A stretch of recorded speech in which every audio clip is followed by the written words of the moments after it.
And businesses surrounding an overseas Chinese service center that we've been reporting about here at KSL News Radio. That service center located in South Salt Lake. I drove by it this morning. It is just north of 3300 South on the west side of the road. You've probably driven by it too, thousands of times. Do they need to be as concerned as our two U.S. senators are? A letter penned by Senator Romney, Senator Lee, and others says they are gravely concerned, insinuating something maybe sinister is going on inside one of the businesses there. We're going to dig into that to figure out if we can find out what is going on and if we should be concerned. But what's your first blush reaction to this? It's called a overseas Chinese service center in South Salt Lake, and it's one of several across the nation. And we'll get into more of that in just a minute. Yeah, I think this hubbub, it's politically motivated, Debbie. I think the timing is highly questionable. I do understand it, though. We had Chinese spy balloons floating over our country, right? This is kind of the latest, hottest, most controversial international affairs issue, and everyone is trying to jump on board. But let's make no mistake, Chinese immigrants and Chinese Americans have been a significant part of Utah's population since 1850. We have several thousand Chinese nationals that currently reside in, live, and work in Utah. This civic center is located the historical Plum Alley area, which is one of Utah's historic Chinatowns, again, going back to the mid-19th century. This is nothing new, Debbie. This civic center has been something we've known about. And is it possible that a facility connected to the Chinese government is gathering and sharing information? Well, of course it is. We would do the same thing, right? There's nothing to be shocked about here. We may find more information now that members of Congress are making a political stink about it to score points with their voters. Really, we'll find out. But listen, if you're worried about China spying, Debbie, delete your TikTok and turn in your iPhone and just forget about it. Well, let me read this first line that's penned by Senator Mitt Romney, Senator Mike Lee, and I think 8 other senators. They write this letter dated yesterday to the Department of Justice, specifically to the Attorney General, Merrick Garland. And the first line after they say, "Dear Attorney General Garland," says, "We write to express our grave concerns regarding reports of overseas Chinese service centers operated by an intelligence service of the People's Republic of China in conjunction with the PRC's National Police Force." And then in the second sentence, they lay out all the locations, including the one in South Salt Lake at 3300 South, just north of 3300 South, south of 3300 South and State Street. The one I drove by this morning, you know it. Yeah, it's got the big red gate. Yeah, the big red gate in front. It's a very historical area. It's really cool. There are also locations in Houston, in San Francisco, in St. Paul, Minnesota, in St. Louis, Missouri, and in Omaha, Nebraska. And then there's this one in North Carolina, which in the letter they cite was first announced, it's in Charlotte, in 2017. So there's where my mind goes. 6 years? 6 years that this center in North Carolina has been around, and now they're just bringing this up? This center here in Utah was built, 10 years ago? 10 years ago, from what our reporting, it's been around. The strip mall that it's been around, it was built back about 10 years ago. Here's more on the location itself, because KSL News Radio's Eric Cabrera went and checked it out. You've probably driven past the Chinatown Market at 3300 South on State Street. The large red gate at the entrance features Chinese lettering and artwork. And inside is a shopping center full of businesses and restaurants with ties to China and Asia, including a Chinese supermarket. None of those businesses are the target of this letter. Rather, it's the Utah Chinese Civic Center, which occupies just one suite of the Chinatown complex. So Eric does a nice job, Taylor, of laying out this center. If you're not familiar with it, it looks like a shopping center or a strip mall. It's got lots of businesses. I've eaten at the sushi restaurant there on the corner. It was delicious and great service. And then somewhere embedded or in this strip mall is this service center. And here's KSL News Radio's Becky Bruce, who asked this question about what these service centers are about. But what are they? They're meant to be places to provide services to Chinese nationals living in the U.S., things like helping them renew their driver's licenses. The senators cited a report from the partisan publication The Daily Caller, which tied those centers to China's Ministry of Public Service, essentially a combination of FBI and CIA for Beijing. I mean, yeah. Again, none of this really is news, Debbie. None of this is news or shocking. A civic center that is funded by, supported by, even staffed by those who are in the employ of the Chinese government. Of course, they're going to be sharing information with the Chinese government, military, Communist Party, what have you. I guess I'm not at all surprised by this. Clearly the timing of members of Congress suddenly after 10 years, we're gonna look into this. I mean, yeah, the spy balloons and all that, I get it. Look, tensions are at an all-time high with China right now. These kind of tactics aren't helping. I wish I could be as dismissive as you seem about this, but then I read what Representative Chris Stewart told the Daily Caller, which is the partisan publication that broke this story. They're here to pressure, to use coercion, and to use malicious influence. And suddenly, my blood pressure goes up. And I think, well, I don't want to just dismiss this. I want to look into it more. I want to know what is really going on inside that office space or inside that shopping mall in South Salt Lake. In the letter that our senators wrote to the Department of Justice, it's quite vague. Yeah. It doesn't really give us much insight and information on what they know or what they believe is going on. It just asks the Attorney General to share information about what's going on and assess these 7 different centers and give them an idea if they're engaging in any kind of illegal activity. But then I go back to your point. If this were such a big deal, why were we not talking about this 10 years ago? That strip mall in South Salt Lake has been there for so long. I mean, you can't drive by it and not miss it. Debbie, no disrespect to our members of Congress. I have a lot of respect for Rep. Stewart. He's been in the military intelligence community. But listen, this letter, this wasn't written for the Department of Justice or Merrick Garland. Debbie, this was written for you and for everyone else in the press who they know will give it attention.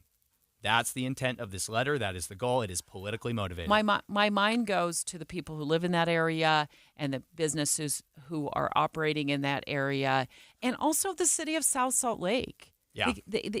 I just do not feel like we can float, our members of Congress can float this information out there and not expect that members of our community who actually live in this community are going to say, well, wait a minute, do we have something to be worried about? And we can't let this stoke prejudice against Chinese nationals working and living in Utah or Chinese Americans. This isn't helpful, Debbie. And guess what? Every single Marriott hotel throughout the world, this is what people in other countries say about those hotels, just because they're an American brand. This kind of thing is not helpful. Next, let's bring a retired FBI assistant special agent in charge who worked in the Salt Lake City division in on the conversation to find out what he thinks about this revelation. Dave and Dujanovic. Did you know Utah has just one all-new station in the morning? It's this one. Weekday mornings between 5 and 9. Start your days with us. We're Tim Hughes and Amanda Dixon. Your morning companions for news. No story is too small. There's a moose on the loose. Or too big. A moose who frequents the South Weber Canal, drawing concern from the locals. She just looked super weak. Right now, it's better to leave her alone. Tim and Amanda bring you stories from across the state and around the planet. Be informed, stay informed. That is one of the big game animals that the division wants you to notify them about because it does need to be relocated. Utah's Morning News, weekdays 5 to 9 on KSL News Radio. It's summertime and you should be enjoying the weather, spending time with friends, hanging out with family. You should not have to be stuck doing chores all day. Zero Res has pulled together the ultimate cleaning package to give you back more of that precious time. Carpet cleaning, pet odor removal, and free laundry service. That's right. Zero Res partnered with Unload, Utah's premier valet laundry service. The best, no residue cleaning from Zero Res, and laundry is covered too. When you schedule your carpet cleaning with Zero Res today, you'll get a room cleaned for free, 20% off pet odor removal, and a free laundry service from Unload. Free room of carpet, 20% off pet odors, and free laundry service from Unload. Get on the schedule now. This special offer ends today and won't be seen again until next summer. Your fourth room clean free, 20% off pet odor removal, and a free laundry service from Unload. Details, restrictions, and to schedule, visit zerores.com. At Intermountain Primary Children's Hospital, we made a bold promise to build the nation's model health system for children. Join us in realizing our vision for the future of pediatric care. So together, we can expand primary children's impact and ensure every child has access to the right care at the right place at the right time. For a century, Primary Children's has kept the child first and always. Help us continue to do so for the next 100 years. To get involved, visit primarypromise.org. Hello? Hi, I'm Mr. Sparky. What gave it away? The fancy tool belt? How about the big red truck? Actually, Yes. you're on time. That's our motto. We're on time. You'll see here. The repair is free. You rhymed. That's cute. Are you always available? 24/7. 24/7. I don't sleep much. So what seems to be the problem? Well, my toddler plugged the dog into the light socket. Yeah, I see your house is blinking like a pinball machine. Can you fix it? The house or the dog? The house. Oh, I'm Mr. Sparky. If it's electrical, I You can can fix it. You betcha. From a small electrical problem to new lights to smart home services, generators to whole house surge protection, and everything electrical in between. Call America's on-time electrician. Mr. Sparky is fully licensed to install or repair any electrical work. Just call 888-8-SPARKY. Hold on, this is where we bring in the singers. You don't have to put up with any malarkey. Call 888-8-SPARKY. Summer is upon us, and do you know what your lawn wants? It wants Revive Organic Soil Treatment upon it. A Revive treatment with fertilization, aeration, and good watering is the key to building stronger roots for a healthy, lush green lawn all summer. Revive fertilizes and moves water and nutrients deeper into the soil. You'll see the difference. Revive is surefire defense against summer drought and skyrocketing water costs. Make the most of your watering with Revive Organic Soil Treatment. Apply Revive Organic Soil Treatment today. It works. With the three things you need to know this hour, I'm Amanda Dixon. First, happening this hour, the Utah Supreme Court is hearing arguments in a case over claims of gerrymandering in Utah's congressional districts. Second, UDOT had to fix another section of Highway 89 because of road buckling yesterday afternoon, and they say with the ongoing heat, the problem could show up in other roads as well. And third, Utah's food pantries say donations are down and more people than ever are needing help feeding their families. Right now, 78 degrees in Salt Lake City. Back to David Dujanovic on KSL News Radio. David Dujanovic. Special coverage of the top local story. So the letter that we're talking about that two of our senators helped pen to the Department of Justice and the Attorney General of the United States gives the AG until the end of July to answer a list of questions. I think there's about a half dozen questions, 5 questions, that our senators, Lee and Senator Romney, want answered about this overseas Chinese service center in South Salt Lake. It's in a strip mall. It's filled with Chinese-run, operated businesses. And then somewhere in this strip mall, and you've been by it a million times, Taylor, as I have been, there's this overseas Chinese service center that the senators have grave concerns about regarding what's going on inside that service center. And in fact, they want the Department of Justice to assess if it is engaging in any illegal activity, which takes my mind to spying. Yeah, I mean, Debbie, turn your iPhone off. I'm just saying, we love China is our favorite punching bag, and we're all over the place with this stuff on China. I feel like we all want to have our TikTok. We want to let the Chinese Communist Party and their algorithms govern our social media scrolling. But then here we have a very historic civic center. It's been there for 10 years. Okay, this Chinatown has been there since 1850. And now in South Salt Lake. Yes. 1850. It's been there since 1850, Debbie. This is a very historical area. It's one of Utah's historic Chinatowns. And suddenly today, we're getting all worried about it? There are 7 of them across the nation, according to what the senator's letter says. They're in San Francisco. They're in Houston. They're in Omaha. They're in St. Louis, and in South Salt Lake. Yeah. Because Utah has a unique history with Chinese immigrants and Chinese Americans. The one in North Carolina, according to the letter, was opened 6 years ago. And as you said, the one in South Salt Lake, well, that's been around for almost a decade. South Salt Lake's Chinatown broke ground more than 10 years ago in hopes it would become a hub for Asian businesses to call home in the area. And the shopping center at 3300 South State Street houses a lot more than the Utah Chinese Civic Center that is named in the letter from the senators. There's a Chinese supermarket, plus a number of restaurants and other businesses. None of those businesses are accused of any wrongdoing. That's KSL News Radio's Eric Cabrera. So to your point, they broke ground there 10 years ago. Yeah, 10 years ago. So why is a couple questions that I have for the retired FBI Assistant Special Agent in charge here in Salt Lake City, who's waiting on the line to help kind of give us some context to this letter and to these allegations and to what could possibly be going on there. And maybe nothing is going on there. A couple of questions. What took so long for our United States senators to become concerned about this? Concerned enough to the point that they have to read a partisan media report about it before they issue this letter. The report came out recently talking about these 7 service centers across the United States. Yeah. And then this letter says that now they have grave concerns regarding these reports, and they want to know if there's any illegal activity going on, and they want DOJ to report back to them. So really quickly, here's my point. My point isn't, I'm not saying nothing's happening there, Debbie. I'm saying, yeah, obviously something's happening there, but why are we pretending to be shocked about it today?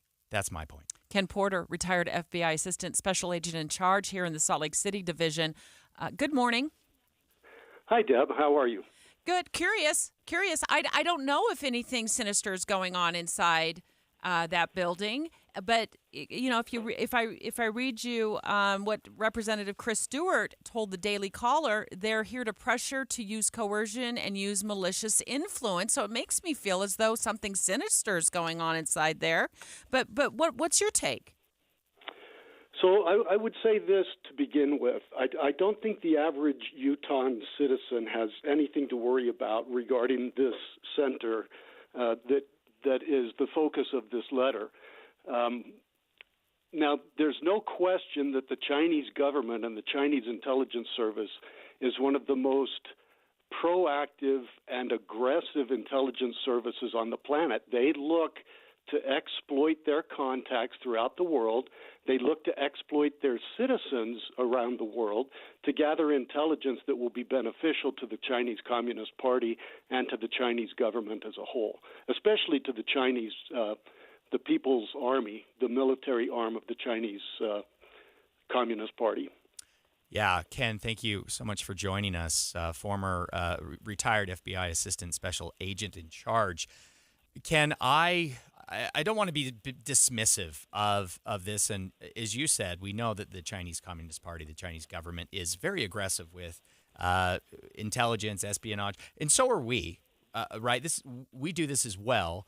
I'm not giving them a pass on that, so to speak. I'm just saying it's par for the course. Is that reasonable? Am I maybe being too dismissive of these concerns? No, Taylor, I think you're spot on. Certainly the United States government and the intelligence community within the U.S. government is also very aggressive in trying to collect intelligence overseas and here domestically that would be beneficial to the American people. So when we start pointing fingers at foreign governments as if as if they are the only ones who engage in this type of activity, that's a little self-serving. Yeah. I mean, for years we heard about Russia collusion and trying to influence the U.S. elections. Well, the U.S. government tries to influence elections throughout the world to try to get people in office that will be friendly to our government and our aims. So I think you're spot on with your assessment, and I think let me just shed some light on Deb's first question. Why all of a sudden are our congressional leaders concerned about this? Prior to being the Assistant Special Agent in charge here in the Salt Lake City Division, I was assigned for 2 years in the Counterintelligence Division back at our headquarters in Washington, D.C. And one of the projects that I worked on in approximately 2005 was a request to Congress to provide more funding so that the FBI could hire more special agents and more analysts to deal with the growing Chinese Communist Party intelligence service threat to the United States. We recommended that Congress give us funding in order to hire approximately 1,200 new agents just to combat the Chinese Communist intelligence threat. Congress gave us less than 10. So it's not that Congress isn't aware of the threat that the Chinese intelligence service poses to the United States. They've been aware of it for years, but for whatever reason, they've been reluctant to act on it. And it sounds like now there's some kind of action going on, and I'm not sure why now. Ken, just to clarify, the FBI back in the 2005 timeframe requested from Congress to fund 1,200 new FBI special agents to deal with the Chinese communist threat in America. And the FBI was afforded 10 new agents from Congress? I don't remember the exact numbers, Deb, but I remember being gobsmacked when the number came back to us. It was less than 10, and that included both agent and analyst positions. Wow. That blows me away. I had no idea that had gone on. I'm so appreciative of you sharing that. And also, Ken, I'm very appreciative of you giving some context as well for our local residents and business owners in the South Salt Lake area, that you don't feel as somebody who worked in the FBI for many, many, many years, that they personally have anything to be concerned about regarding this letter to the level that our senators are concerned, that they're gravely concerned about this center. Yeah, I don't think that the Chinese intelligence services are looking for people who, say, for example, a Chinese citizen who has immigrated to the United States and is now a dissident, now opposes the Chinese Communist Party and the Chinese government. They might be looking at those people, trying to influence them to try to come back into the fold, so to speak. But for you and me and anyone else who goes to that area to buy Chinese food or to look at the products that are in that strip mall, we don't have anything to worry about. They're not going to try to implant chips into us. They're not going to try to poison us. They're looking for intelligence that might increase the influence of the Chinese Communist Party throughout the world, paint the Chinese Communist Party in a favorable light, or look for some kind of technology that they could utilize. So, if you're working at Raytheon or L3 and you go in there, you might just be careful about what you talk about. Don't let on that you're working on a government contract. But for the average Joe citizen, I'd say there's nothing to be concerned about. Retired FBI Assistant Special Agent in charge here in the Salt Lake City Division, thank you so much for giving us your insights. We are not going to leave this conversation alone. We are going to return to it as we continue to reach out to our congressional delegation to ask them to join the show to discuss this before the noon hour. 9:31 at KSL News Radio. I'm Becky Bruce. KSL's top local story this hour: brush and tall grasses continue to dry out around the state, and fire crews this morning are trying to control a fire burning near the Utah-Colorado border. 800 acres have burned along I-70 since Monday. Investigators say the fire started after a vehicle rolled over in the area. They hope to have it contained by tonight. Still no sign of the inmate and survivalist that escaped from a western Pennsylvania prison last week. Authorities say Michael Burham was able to climb down from a bed sheet and could be hiding in the woods. At least 15 law enforcement agencies scouring Pennsylvania and parts of upstate New York by land and air, trying to capture the self-taught survivalist who once served as a sergeant in the Army Reserve. ABC's Alex Prochet says Burham could be getting some help now that he has escaped. New research shines a light on the amount of exercise certain people need in order to lower the risk of depression symptoms. It turns out people with certain conditions like diabetes, heart disease, and chronic pain are at a higher risk of developing depression. A recent JAMA study shows as little as 20 minutes of moderate activity daily can lower the risk of depression for people who also have conditions like diabetes. The difference is people who don't have chronic disease need to do a lot more exercise, like hard exercise for 2 hours a day, to help ease those same symptoms of depression. Kate Davis, KSL News Radio.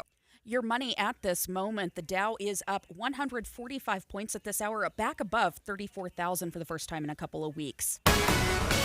Coming up, sunny and breezy. KSL weather is next. KSL News Time, 9:32.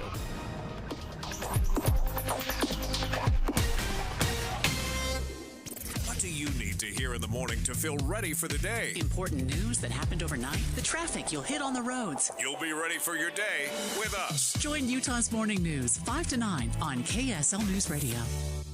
Troy, can we keep the Bitches RV Customer Appreciation Month sale going longer? It has been pretty epic, but it was only supposed to be for June. We can't stop now. There's still amazing deals out there on new and used RVs. Employee pricing can't go on forever. True, but people are getting better in-season deals than ever, and that means a better camping season than ever before, too. Think of the children. Don't pull the children card on me. Okay, don't think of the children. That's worse. We can help more families camp and keep going with employee pricing on select RVs, 90 days all play no pay OAC, extreme discounts on all 2022s, and our trade anything specials, or not. Fine. One more month of customer appreciation sale. Yes, I knew you'd cave. That was low. Not as low as these prices. Bish's RV is extending customer appreciation until July 29th. Get employee pricing on select RVs, 90 days no payments OAC, and more. Only until July 29th at Bish's RV in North Salt Lake and our new location in American Fork, where memories begin. In this market, you'll find Fisher Investments is different than other money managers. Different how? Aren't we all just looking for the hottest stocks? Nope. We use diversified strategies to position our clients' portfolios for their long-term goals. You don't just provide cookie-cutter portfolios? No, we tailor our clients' portfolios to their goals and needs. But you still sell investments that generate high commissions for you, right? No, we don't sell commission-based products. We're a fiduciary, the highest standard of care for a financial advisor. It means we're obligated to act in our clients' best interest. So when do you make more money? Only when your clients make more money? Yep, we have one transparent management fee structured so we do better when our clients do better. Sounds like you really look out for your clients. We do, because our priority is helping them achieve a comfortable retirement. That might be why most of our clients come from other money managers. Visit FisherInvestments.com to find out why investors like you switch to us. Fisher Investments. Clearly, different money management. Investments in securities involve the risk of loss. Hi, this is Dan, the laptop man from PC Laptops. Are you suffering from excruciating headaches, anxiety, and insomnia? You may be suffering from CMS, crappy monitor syndrome. That old computer screen from years ago could be the problem, exposing you to massive amounts of radiation frying your brain. At PC Laptops, we only carry screens that we've tested on our own eyeballs. Right now, purchase any PC Laptops desktop with an external monitor and get a free size upgrade. That's right. For example, if you buy a 22-inch monitor, you get an upgrade to 24 inches for no extra charge. Buy a 24, get an upgrade to a 27-inch monitor for free. We have brand new PC Laptops desktop computers starting from $11.99 or $29 a month, backed by a lifetime warranty. And to make it extra sweet, we're doing 0 interest for a year on approved credit. So run into any one of our PC Laptops locations right now or check us out at PCLaptops.com. That's PCLaptops.com. Because at PC Laptops, we love you.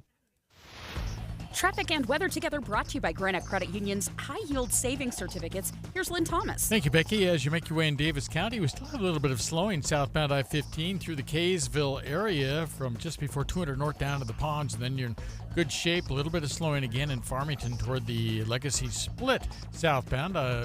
Did have a KSL texter say there was a car on the right side with a yellow car over there maybe causing some slowing. And in Murray, some northbound slowing at the South Interchange up to Murray. Upgrade your countertops with beautiful quartz or granite with Bedrock Quartz. It's only 7 days from template to installation. With showrooms in Layton, West Jordan, St. George, and Pleasant Grove, Bedrock Quartz, bedrockquartz.com. Len Thomas, the KSL Traffic Center. Try saying that 5 times fast, Lynn. KSL weather out there breezy and hot today with a high of 97 degrees. We're already at 81 degrees under sunny skies right now. KSL News Radio, 102.7 FM, 1160 AM, and KSLNewsRadio.com, your all-day companion for news. Dave and Dujanovic.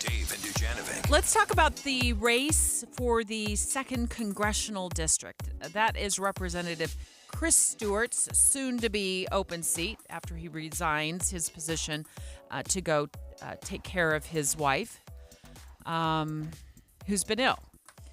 So after he resigns later this summer, there will be a special election. And I am happy to report that so far, the golf card is filled with names of women. In all of Utah's history, let me put this in context. In all of Utah's history, 4 women have served in the United States Congress. 4 women since the 1800s. Okay. We have 4 women on the CD2 ballot for this special election.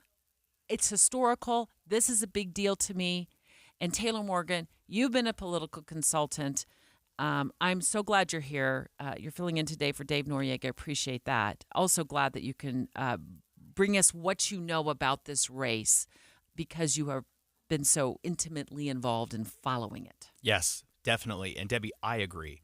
It is very exciting that we have so many choices and we have so many strong women running for this seat in the special election. Very exciting, Debbie. In Utah, women are the majority of registered members of both major political parties. Republicans are about 56% of active registered Republicans are women. Okay. The delegates, though, the party delegates who nominate candidates at convention, only about 20% of them are women. Why? What are your thoughts on that? It's a really good question. It's one of the things that 20% of the delegates. They're dramatically underrepresented under the ranks of party delegates. Really, if you're a woman and you're a delegate at convention, it's probably the only place where there's never a line for a bathroom. The line is coming out of the men's room all the way around the corner. Okay.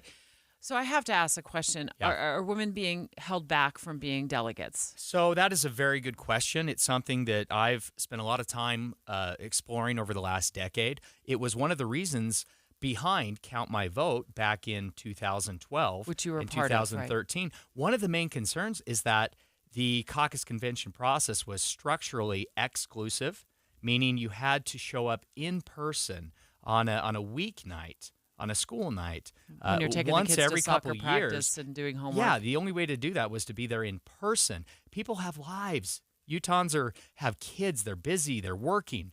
And everyone who couldn't be there in person was excluded. And it just so happened it feels very like 1940s. A disproportionate number of them are women. And women they're essentially dramatically underrepresented at party conventions. So just for full transparency, what was your involvement and what is still your involvement in Count My Vote? And also just a brief on how it works. Sure. So Count My Vote was an initiative that we launched back in 2012. I was the executive director, then ran the initiative. I'm still the executive director today. In 2013, we worked with the legislature to establish SB 54. It's a dual path to the party primary election ballot. So there's 2 ways to get your name on the primary ballot. It used to be convention only through those delegates. We added the signature path so that all registered voters in either party could nominate candidates to get on their party's primary ballot. And that's why we have 4 female candidates so far on the CD on this running for Representative Chris Stewart's seat. Yeah, I look, our philosophy was voters need more choice. Voters need access. They need the more candidates running, the more candidates engaging more party voters, and all voters, the better. So when you talk about the delegate process and convention, that's where we get our first female nominee. This was historic, Debbie. Republican nominee is Celeste Malloy. Yes, very exciting. And she beat out former House Speaker Greg Hughes. It took several votes to get there. But then there was some controversy as to whether she was a properly registered Republican or not. And then it was determined that all the boxes were checked, and the Republican Party submitted her name as their nominee on the primary ballot. That's right. Okay. Yep. So then let's move to the Democrats. We have the Democrats' nominee is Kathleen Reeby. Correct. Yeah. Current state senator. She is the Democratic Party. She will be on the November 21st general election ballot. Before we get there, though, we will have the Republican primary election in September. We will have, at least as of today, we know Celeste Malloy will be on that ballot. We also know Becky Edwards has qualified. She's on my list, too. And you're skipping ahead. I'm sorry. So, no, it's okay. You make sense. I'm because thinking we're talking chronologically. you're talking here, timeline. Yeah. And Becky Edwards, she goes around. It gets 7,000, right, signatures. Yes. That are now confirmed to be, properly registered, signed. Yep. They've been verified by the by elections office. She's good to go. She'll be on the primary election ballot. And she ran for Senate against Senator Mike Lee. Am I remembering That's this right? right? Mike Lee and Allie Isom. There were three candidates on that Allie ballot. ran as well. Yeah. We and Senator Lee held his seat. So, but she's not a stranger to running a campaign. Not at all. Okay. Now let's talk about, so that's three females so far running for his seat. Then let's talk about the United Utah Party. Its nominee is January Walker. So another female who's vying, and a strong candidate who's vying for that position. Yeah, a strong, interesting third-party candidate. Again, she'll be on the general election ballot along with Kathleen Reeby with the Democratic Party, and we'll have whoever wins the Republican primary. It could be. We're going to have at least two. We have two women on the Republican primary for sure. Bruce Huff could be the third candidate that could show up on the Republican primary ballot. He submitted, according to his campaign, about 10,000 signatures. He has to have at least 7,000 verified. That is still in process. As of today, the Lieutenant Governor's office is reporting that he has 2,684 verified signatures. So he's got a little ways to go. So we'll they're see. just looking, the LG's office is just looking at the signatures right now and verifying that they're on the voter rolls. They have to be registered Republicans in the 2nd Congressional District. And will that round out the total candidates? I mean, we don't have some mysterious write-in who's coming out of nowhere on this. The candidate declaration period closed back in June. Yeah. All right. So 4 women, possibly 1 man running for Congressional District 2 seat, the one that Representative Chris Stewart will vacate in just a couple of months later this summer as he resigns his position. And why we're talking about this is, well, first of all, so grateful, Taylor Morgan, that you could bring us up to speed on where we're standing here with the candidates and the primary and the general election. Why we're also talking about this is because for the first time in history, I think it's the first time in history, have we ever had 4 female candidates run for 1 congressional seat? I can't remember a time. I can't either, Debbie. It's not something I've really delved into, previous to the last decade. Here's what I did dive into, and I do know this, that in all of Utah's history, we've had 4 women serve in Congress. Yes, that's right. Okay, elected to Congress. And right now we have 4 women who have an excellent shot of all of them of being elected to Congress who are running for that spot. Yeah, it's very exciting. And we should point out that Celeste Malloy, who was elected by party delegates at convention, that's historic. But also the fact that Representative Chris Stewart has endorsed her, I think that is hugely significant. I think we need to mention that to have a sitting member, given our history, right, to have him endorse a woman to fill his seat, I think that's important. She worked for him, though, right? She did. I'm not trying to. I'm just trying to make sure our listeners understand the connection there. No, that's important. She worked for him. Yeah. Let's ask somebody who ran for office. She lost, but she's now using her experience running for office to help other women. Yes. Right? Other women get involved in the political arena. So let's have her weigh in on this next. Dave and Dujanovic. Hi, it's Tim Hughes and Amanda Dixon. Why should you start your day with us? We have decades of news experience between us. And we take your trust seriously. Come here for news tomorrow, 5 to 9. On KSL. When it's hot like this, air conditioners struggle to keep up. Parts are under more stress, and sometimes those parts fail. What's up, everybody? I'm Mike Wilson with Any Hour Services, and no one helps more homeowners maintain and repair their air conditioners than Any Hour Services. As a matter of fact, last year, over 32,000 homeowners called Any Hour Services for help maintaining and repairing their systems. Any Hour Services has over 100 HVAC technicians to help with everything from maintenance, repair, to installing a new system. This summer, there'll be a lot of people told they need to replace their air conditioner, and they'll wonder, do I really need to? If you're told you need to replace your air conditioner and you still have questions, Any Hour Services can give you a second opinion and let you know what options are available. Maybe it just needs a little maintenance or a small repair. Maybe it does need to be replaced, but if you don't feel good about being told you need to replace your air conditioner, don't ignore those feelings. Call Any Hour Services for help with air conditioner maintenance, repair, or to schedule a free second opinion. Google Any Hour Services or schedule online at anyhourservices.com. No one helps more homeowners than Any Hour Services. School is out and the weather's warm. Summer's here. Hi, I'm Jay Broadman at Alpine Home Medical. We offer you the best quality products as well as excellent customer service. Whether you're in one of our 10 retail stores or shopping online, we'll provide you with the best experience possible. From CPAPs to compression stockings to portable oxygen concentrators to wheelchairs and scooters, you won't find a better selection anywhere. Our staff is here to find exactly what you need. And that's the reason why Alpine Home Medical has been voted Best of State in medical supply every year since 2009. When you're in need of medical supplies, we promise you'll find what you want at Alpine Home Medical. If not, we'll find it for you. Don't have time to come in? Shop online at alpinehomemedical.com. That's alpinehomemedical.com. Alpine Home Medical, we bring wellness home. Hi everyone, it's Congressman Blake Moore here. It's been a busy summer in Congress working to address our debt and deficit crisis on the Ways and Means and Budget Committees and meeting with constituents across the district. My team and I have also been introducing key legislation that will incentivize charitable giving, improve our foster care and adoption systems, support small business owners, and much more. I'm looking forward to sharing these updates and more during my upcoming telephone town hall.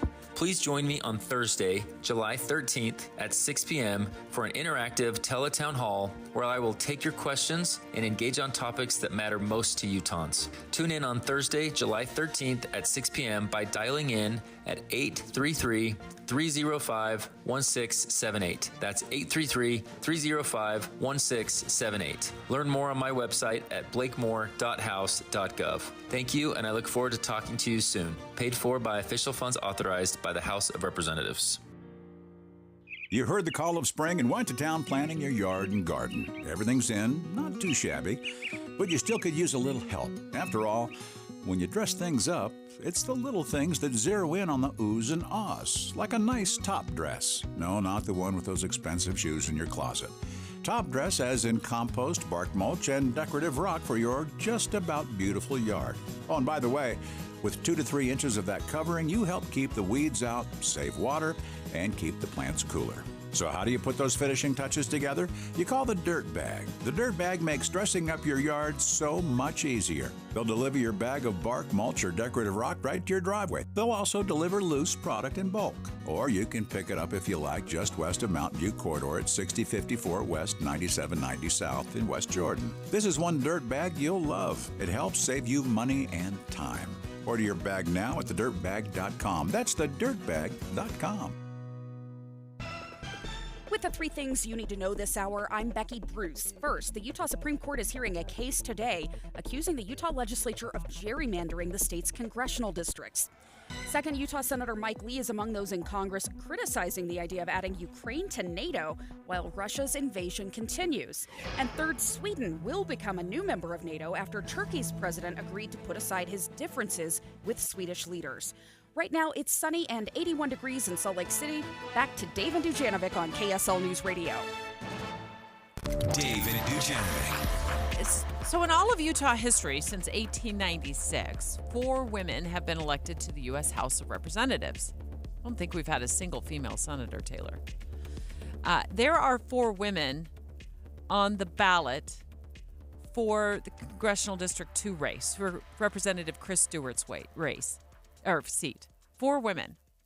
Why is it such an uphill, I'll call it a crawl, to get women elected, to get them to run? What do you think? It's a perplexing question. I'm glad that we are going to bring in a guest who can speak directly to this.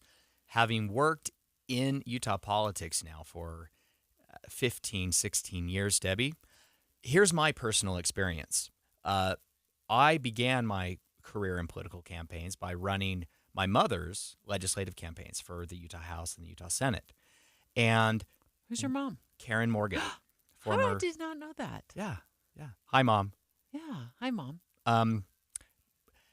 I distinctly recall my mother, who was highly qualified, smart lady. Of course, I'm biased. She's my mom. I love her. But what I watched her do, Debbie, she had to essentially ask permission to run for office. It was very interesting.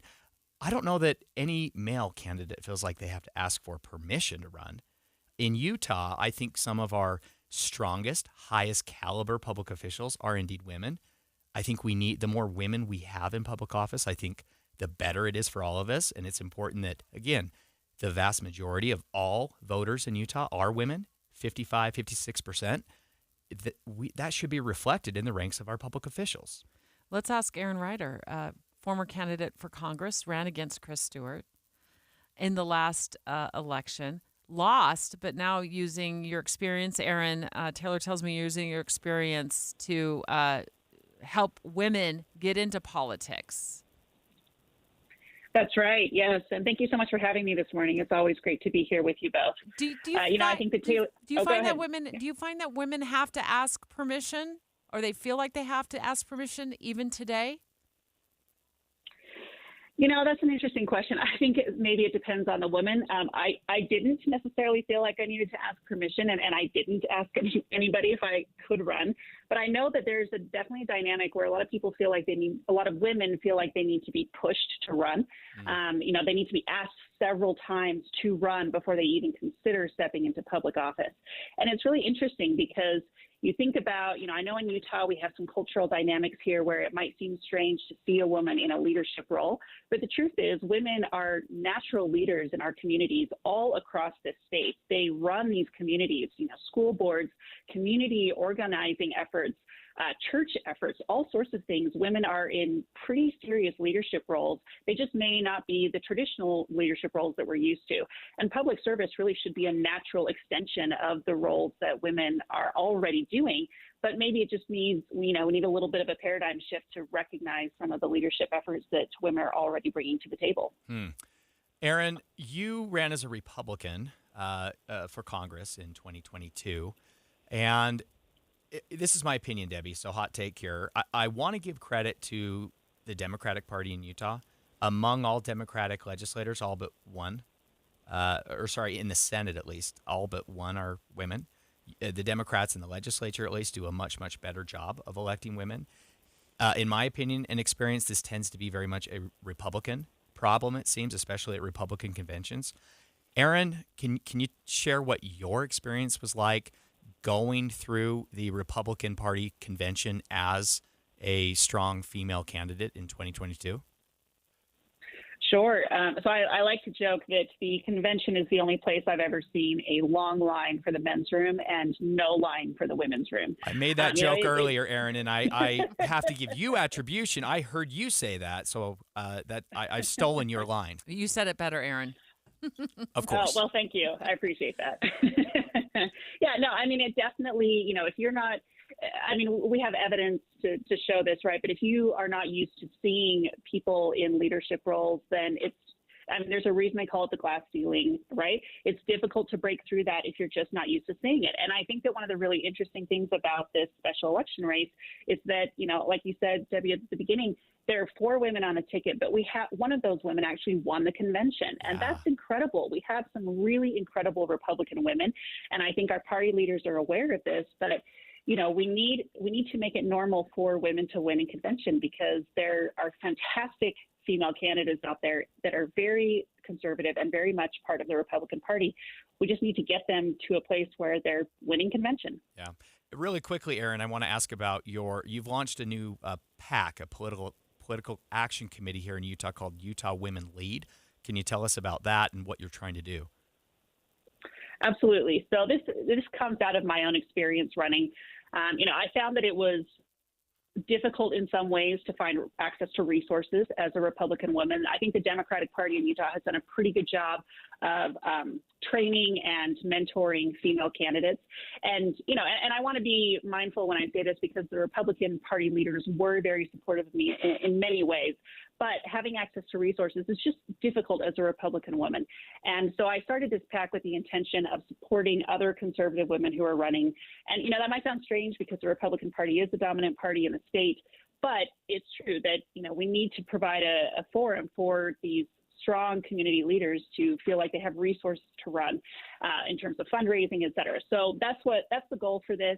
We're already out there making donations in municipal campaigns for this year, 2023, and we're starting to talk to other groups about partnering to provide additional training and resources for women, particularly conservative women who are trying to get themselves on the ballot. Erin Ryder, she's a former candidate for Congress, ran in the 2nd Congressional District against Chris Stewart, lost to him, but in her experience has rolled out this new organization to share her experience and to help women get into politics, Republican women. Erin, thank you very, very much for calling the show today. Appreciate it. And as you leave us, I want to mention some of the statistics that were shocking to me. This is from the USU, Utah State University Women in Leadership Project. Taylor, Utah's 20% of females occupying executive offices, things like the Attorney General's office, state auditor, lieutenant governor, the governor, those seats, 20%. Compared to the rest of the nation, it's at 30%. 26% of Utah lawmakers are women. 32% nationally are women. So not only is it difficult for women in Utah to initially get involved, it's also difficult for them to get elected. And we are lagging behind the rest of the nation. So I'm grateful that Erin has started this organization, this PAC, to help women and get on the ballot and get the information they need to feel comfortable running. Yeah, and I hope that this will encourage more candidates, more women to run for office in Utah in the future.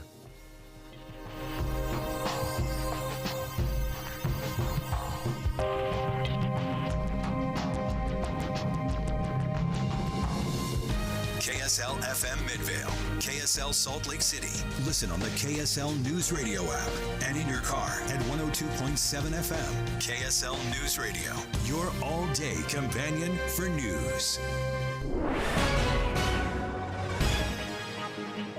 10 o'clock at KSL News Radio. I'm Becky Bruce. KSL's top story this hour, a lawsuit over the boundary lines of Utah's 4 congressional districts is before the state Supreme Court today. The court's hearing oral arguments in a case from the League of Women Voters accusing the legislature of gerrymandering those districts. The argument's underway right now. We'll have a full report for you coming up on Utah's Noon News.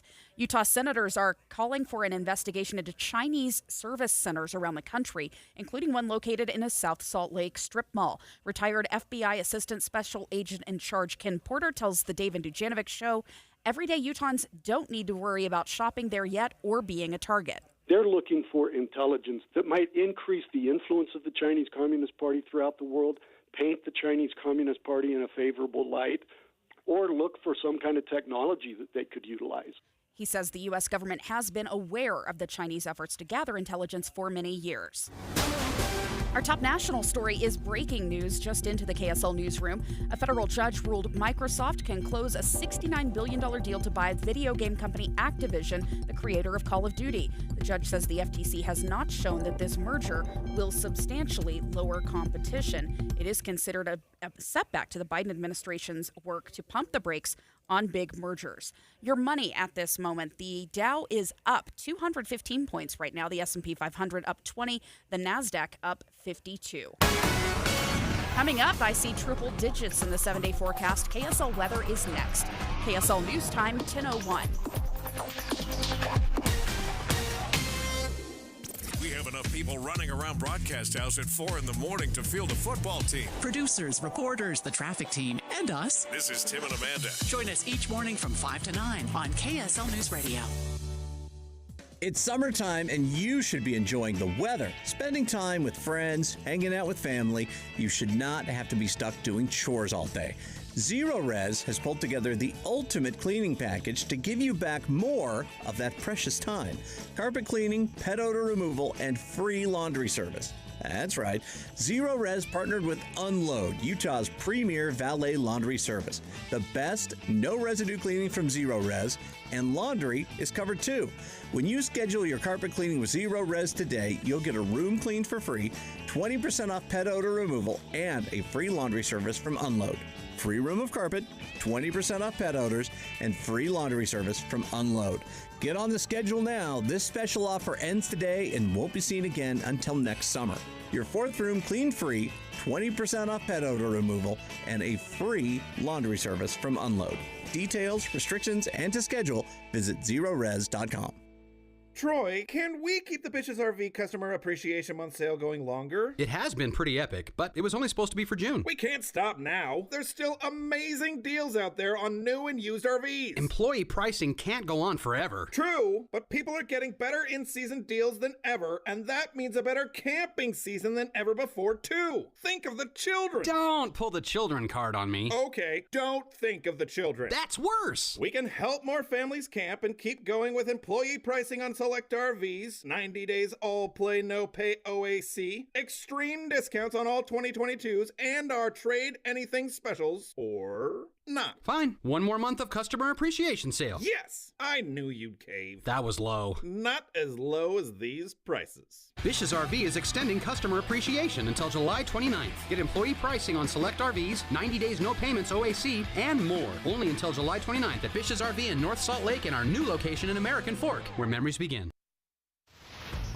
Traffic and weather together brought to you by Granite Credit Union's High Yield Savings Certificates. Here's Lynn Thomas. We're looking at the traffic flow this morning. It's looking quite a bit better than it was earlier today. Still have some slowing in Kaysville as you make your way from 200 North down to the ponds.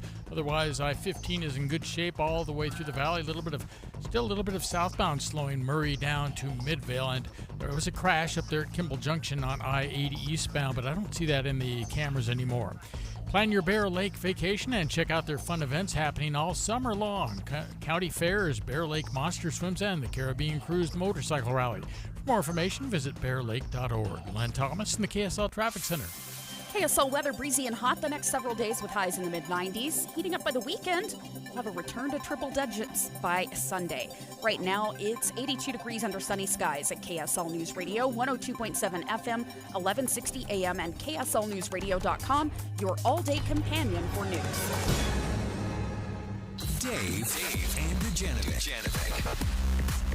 We're revisiting the conversation and adding to the conversation that we had yesterday about University of North Carolina making the announcement that they will offer free college tuition to students whose families earn less than $80,000 a year. And this comes on the heels of the Supreme Court of the United States ruling that affirmative action, race cannot be a consideration for college admission. UNC, within days of that decision, of that ruling, announces, well, okay, we're going to go ahead and offer any student whose family earns less than $80,000 a year free college tuition. And I said yesterday on the show I'd move my family to North Carolina. Not only are houses, the median price of houses, Taylor, $200,000 less than the median price of a house here in Salt Lake City, But the idea that I could establish residency where my kids could attend a school without student loan debt potentially hanging over their head was intriguing to me. And I got backlash from listeners. Taylor Morgan in today for Dave Noriega. And backlash from me, Debbie. Yes, you did. My point yesterday was if you feel like you have to upend your life and move your family across the country to pay for college, then we've got a problem with the cost of higher education in our country. This isn't a good solution. The median income in North Carolina is $64,000 a year. So presumably everybody qualifies for free tuition. So then, Debbie, who's going to pay for it? We already have so many programs that offer assistance, that offer scholarships, that offer help for financial need circumstances, but also merit-based support. Like higher education in our country, access is an issue, but it's because of the high cost of higher education. It is ballooned out of control, Debbie. It's out of control. I think you made a great point yesterday. You said that we're due for a reset with the cost of higher education. I think that's exactly right. Student debt relief fell through. Here we have affirmative action being struck down by the court. There's a lot happening with higher education, and universities, colleges need to respond and figure this out. As soon as I said that, I also said, well, I don't exactly know what all the programs are here in Utah to help families cover the cost of a college degree. I know it's expensive. I just got done writing the final check to our youngest daughter. We helped her along the way to pay for tuition. And it was, in the neighborhood of $10,000 a year. Now, she got one of those degrees that may cost a little bit more because of all of the fees. That did not include housing. It did not include her meals. That was a separate expense. What does Utah offer in this regard? Do we have a similar program? And last night, I tuned in to KSL at night, as I often do, and Liam Murray was talking about this. And if you missed the show, you can podcast it. But also, we're going to talk about it right here as well. We're bringing on Jed Spencer, Weber State University's Executive Director of Financial Aid and Scholarships, to help walk us through what Utah offers. Good morning. Good morning, and thanks for inviting me on. Well, you sound happy to be here. I am. Okay, so walk us through it, Jed. What does Weber State offer? And then do you know if other schools offer some similar programs? Sure. Weber State offers something very similar. Students whose household income are less than $50,000 and they qualify for Pell Grant, we cover all their tuition, fees, and we're doing a pilot program and covering books this year as well. And we do that by leveraging federal Pell Grant funds, state funds, and institutional funds. And it's an awesome program because it allows the students to know that they're going to have funding to pay for their tuition, fees, and books for the several years that they're here at school, so they can make plans and commit to full-time attendance. Yeah. We have Jed Spencer, Weber State University's Executive Director of Financial Aid and Scholarships, on the show with us now. One of the things I want to talk about, Debbie, is Utah's higher education system, I think, is impressive, and I think to some degree it's unique that we have such a broad array of opportunities and different options for students. One of these is Weber State University. Weber State is an incredible university. It has produced a lot of incredible leaders throughout Utah, big names that our listeners would recognize, like Steve Starks and many others. Weber State isn't going to be as expensive as the University of Utah. Deb, you didn't have to send your daughter to the University of Utah, or maybe I assume it was her choice. You have options. Jed, can you give us a sense of how the cost of tuition and fees at Weber State compares to some of the other schools in Utah? Our tuition is on the lower side. Weber State has done real well about minimizing our annual tuition increases, and we haven't needed to increase our tuition as much as the other institutions. We're a little bit more than, I believe, the community colleges and the two-year colleges, but I think we're one of the lowest university tuitions in the state of Utah.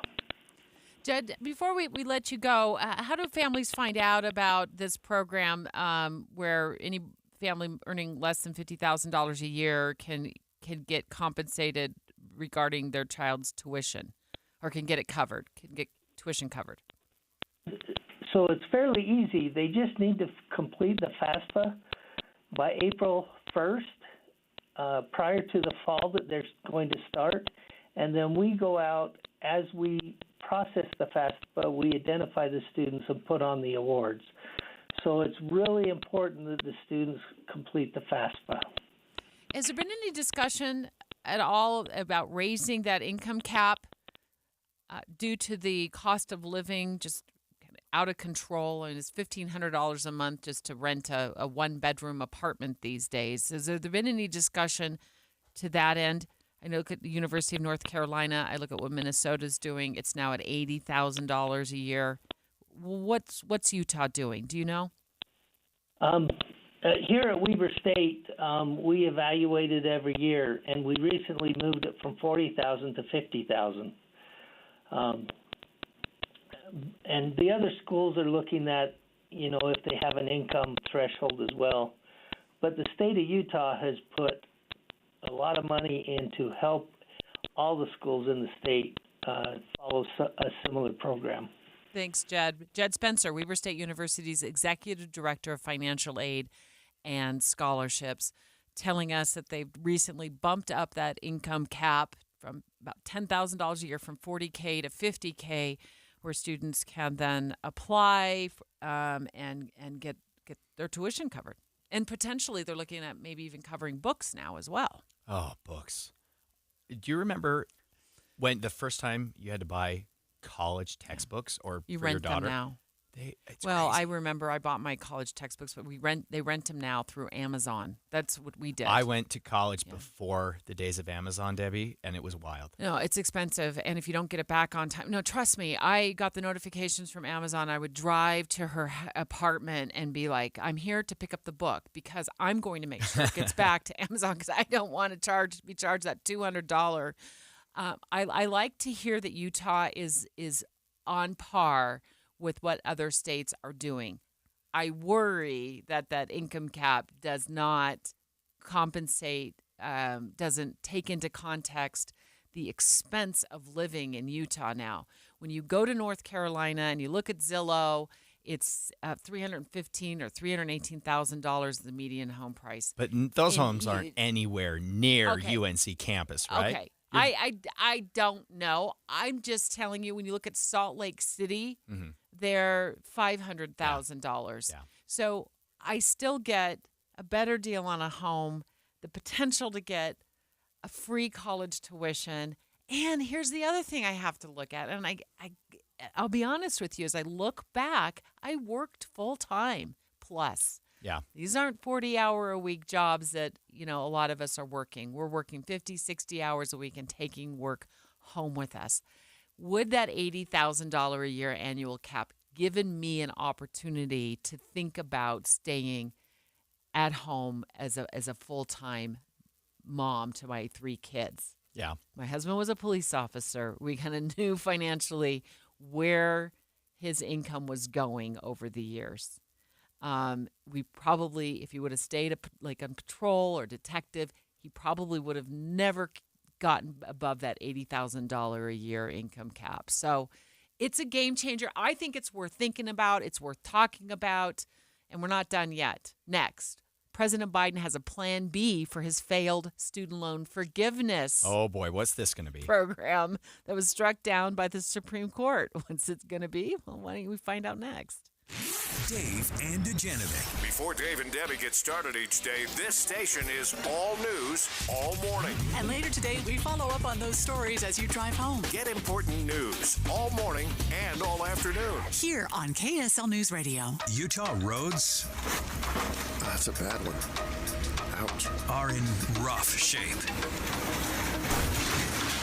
Why don't they fix that? Join us for an in-depth look at Utah roads and why repairs are taking so long this year. Listen mornings and afternoons this week to KSL News Radio.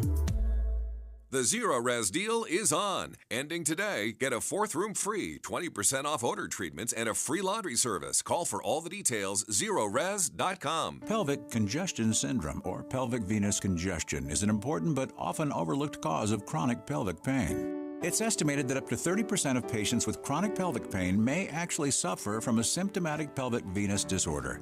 IVC, the leading interventional vascular and vein center in Utah for over 15 years, is here to help.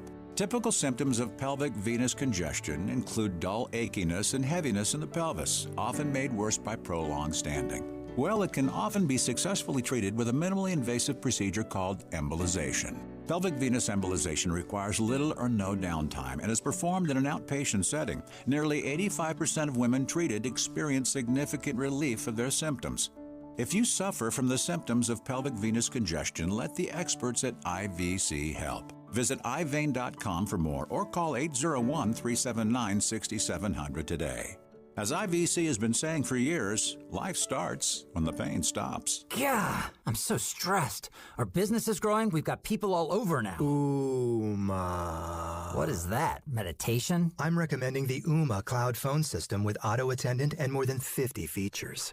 Ooma? Yep, switching to Ooma is a cinch. Just $24.95 per month per user, plus taxes and fees. Ooma. Now you're feeling it. Find small business calm at ooma.com/radio. That's OOMA.com/radio. Attorney Joe Cordell. Divorce forces a father to focus on what's most important, his children. You may no longer be a husband, but you'll always be a dad. In the divorce process, this comes down to 3 key concerns: physical custody, decision-making, as well as financial support. Each of these is important, and it's important that you choose a lawyer that cares as much about these issues as you do. Schedule an appointment with one of Cordell & Cordell's Salt Lake City area attorneys. 910 West Legacy Center Way, Suite 120, Midvale, Utah, 84047. CordellCordell.com. Did you know people travel to Logan from all over the country to see performances by Utah Festival Opera and Musical Theater? Why? It starts with 300 professional local and nationwide artists and staff coming together to create magical performances. First, Lohengrin, a mysterious knight, sails into town on a swan to rescue the lovely Elsa, who has been falsely accused of murder. The knight goes, "Don't ask me my name." Elsa goes, "Okay, I won't. Wait, what's your name?" Everything goes downhill from there. The plot's kind of weird, but the music is stunning, and it's only ever been performed 5 times in the United States. Next, Aida the opera version and Aida the Broadway version. See them both. So, Radames is captain of the Egyptian army. He's supposed to marry the pharaoh's daughter, but instead falls in love with Aida, the queen of the country he captured. They can't live without each other, so they don't, because they're sentenced to death and die in each other's arms. There's also Broadway's Oliver, the classic Our Town, plus concerts and more. Utah students from public and private schools get a free ticket to any or all performances and concerts this year. Don't miss out. UtahFestival.org. Getting close to retirement? Or have you retired? You've probably got a ton of stress-filled questions on your mind. I'm Jeff Jr. with Trajan Wealth. Getting a second opinion with an individualized investment plan is vital, and our fiduciary advisors do just that. Take it from this Trajan Wealth client. It was just so pleasant, so comfortable. I think we had 7 different accounts, just stuff scattered all over the place. And then so we just started, here's this, move this. And he even explained it a couple different times. But if I have more questions, he said, just give us a call. And that's what I love. He's a phone call away. I'm glad I know these guys. Such a huge weight off my shoulder. Imagine not second-guessing investments or monthly retirement income. That's the peace of mind you'll get from working with Trajan Wealth. Call 801-899-7600 today or visit TrajanWealth.com. Actual client, no compensation, no conflicts. Advisory services offered through Trajan Wealth, LLC, an SEC registered investment advisor. Getting help with electrical repairs is easier than you think. All you have to do is call Any Hour Services or schedule an appointment at anyhourservices.com. No one helps more homeowners than Any Hour Services. With the 3 things you need to know this hour, I'm Becky Bruce. First, a lawsuit over the boundary lines of Utah's 4 congressional districts is before the state Supreme Court today. The court is hearing oral arguments right now. Second, the 19-year-old driver accused in a deadly hit-and-run crash in Salt Lake City has turned himself in. The crash killed a man on a bike on Redwood Road. And third, a federal judge ruled Microsoft can close a $69 billion deal to buy video game company Activision. Right now, it's sunny and 82 degrees in Salt Lake City. Back to David Dujanovic on KSL KSL News Radio. Dave, and Dujanovic. You know, at first you don't succeed. You just try again. Keep on trying. President Joe Biden launching yet another effort to forgive at least some federal student loan debt. This comes on the heels of the Supreme Court of the United States telling him that his initial proposal was illegal. His initial proposal would have wiped away as much as $20,000 for borrowers. Today's decision has closed one path. Now we're going to pursue another. I'm never going to stop fighting for you. We'll use every tool at our disposal to get you the student debt relief you need and reach your dreams. It sounds like he's reading that right off of a teleprompter.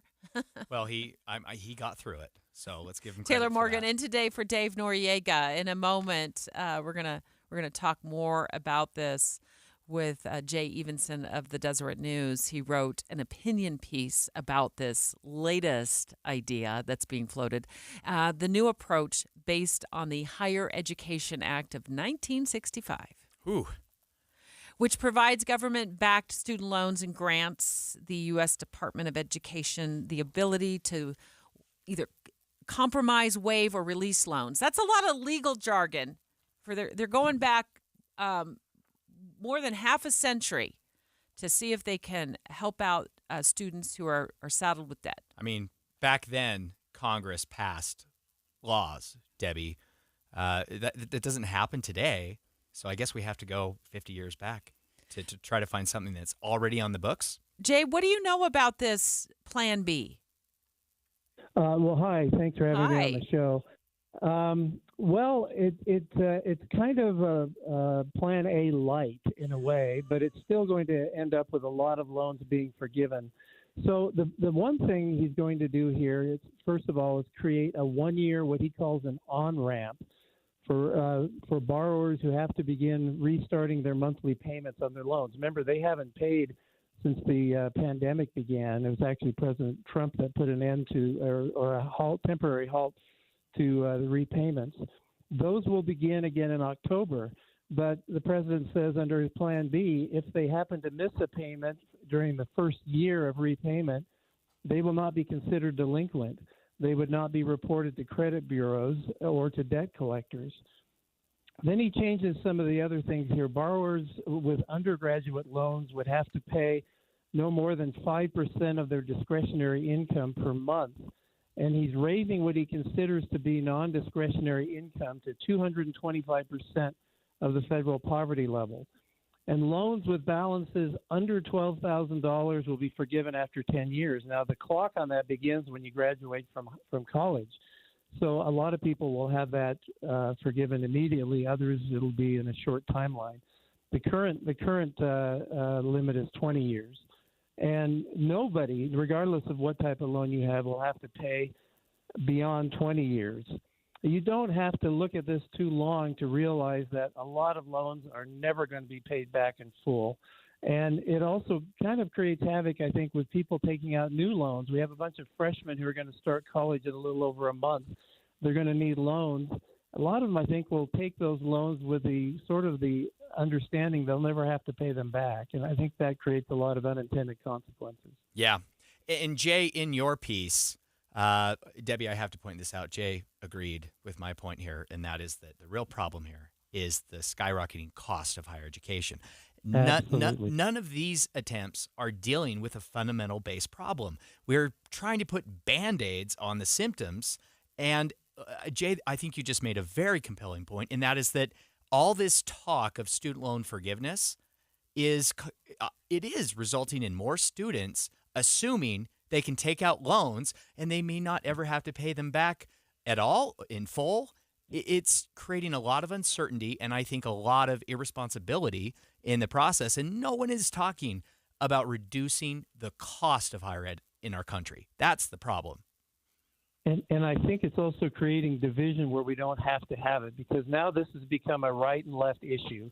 So if you're Republican, you're opposed to Plan B just like you were to Plan A. I think we could have a bipartisan effort to try to reduce the cost of college tuition. And there are some things that I outlined that you could do. You could you could restrict loans to schools that raise tuition above the inflation rate every year. You could threaten the tax-exempt status of schools unless they hold down tuition. You could try to force schools to charge different tuitions for different majors. So you charge less tuition for those majors that result in low-paying jobs. And actually, that could solve the problem of a teacher shortage as well, because it would be much less expensive to get a teacher degree than it is to, say, get an engineering degree. And you could also base loan availability to schools on their ability to place students with good-paying jobs. And so those would all result in downward pressures on tuition. I think you could get some bipartisan buy-in on some of these ideas. Jay Evenson is with the Deseret News. We work closely with the Deseret News here at KSL News Radio. Love having Jay on the show. He wrote an opinion piece regarding President Biden's new plan. Yeah, this is Plan B. For student loan forgiveness. Jay just went through the whole list of ideas that are being floated out by the White House. And if you missed those ideas, you can certainly catch his piece at Deseret.com. I would honestly love to see regular audits, Jay, of like where all the student fees are going that I've been paying for my youngest daughter and my other kids too. We help them out as well. These I want to see it. I want to see these organizations, these schools audited on a regular basis, and maybe they are. I just lose track of where this information lives. There's no question that the cost of getting a college degree has just gone up astronomically, even compared with inflation. And we've had, pretty good inflation for the last year or two. Yep. One statistic that's kind of interesting, this is a Congressional Budget Office. So if you look at the total federal student loan debt in 1995, and this is converted to 2022 dollars, is $218 billion. And that was sort of the tail end of the baby boom. There were a lot more students in those days. As of August of this year, the outstanding debt was $1.75 trillion. And yes, it's out of control. And the problem with federal loans and forgiveness is that you're removing the consumer, the student, one farther step away from the true cost of college. And that will make it much easier for colleges to just keep raising tuition because they don't. In a normal market, the higher the cost is, the fewer people will take advantage of it. But we're not seeing that in higher education. Yeah, that's exactly right. Students are not necessarily making decisions about higher education based on economic factors, right? The federal government and private lenders, they have stepped into this marketplace and essentially created a false marketplace where the costs can go up and up and up and up. And we continue to find ways to help people pay for all that. Jay, what's your opinion regarding the White House's boldness to come out with a Plan B after SCOTUS just said, no, your Plan A was illegal? Well, you notice how quickly he came up with it. So the president had this Plan B in mind for a long time. And I think you look at the makeup of the court, and you really had to a pretty good educated guess what was going to happen with Plan A. But he's getting a lot of pressure from the left wing of his party to do something like this. And so I think he's trying to cater to that base. And he was very quick to come out with this Plan B.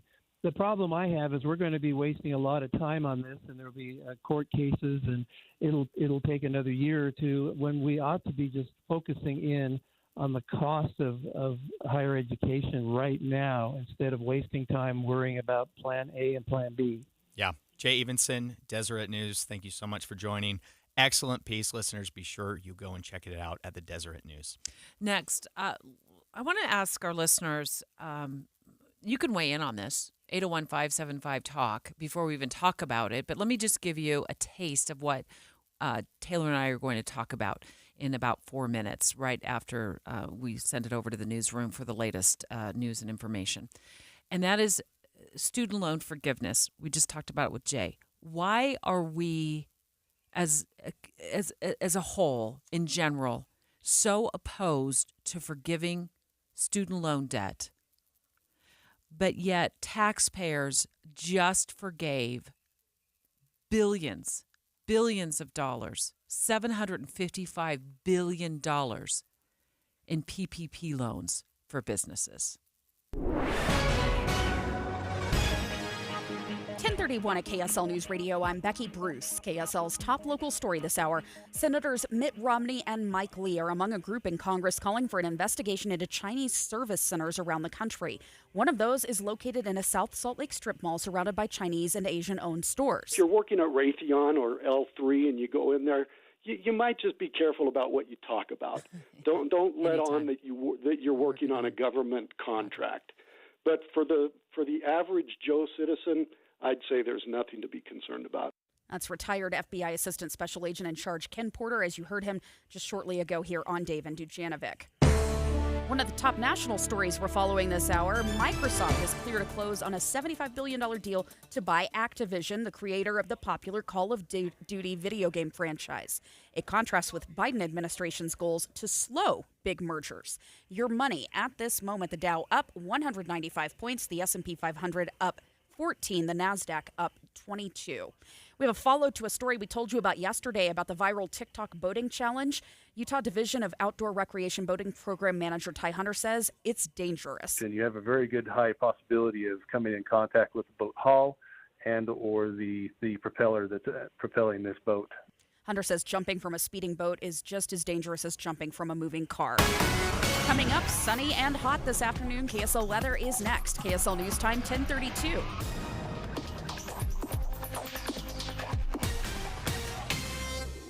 Start your days with knowledgeable, friendly voices telling you about the latest news and weather out there. Hi, this is Tim Hughes and Amanda Dixon In the business of waking you up each morning from 5 to 9 on KSL News Radio. Did you know that 1 in 5 Americans experienced some form of mental illness? 1 in 5.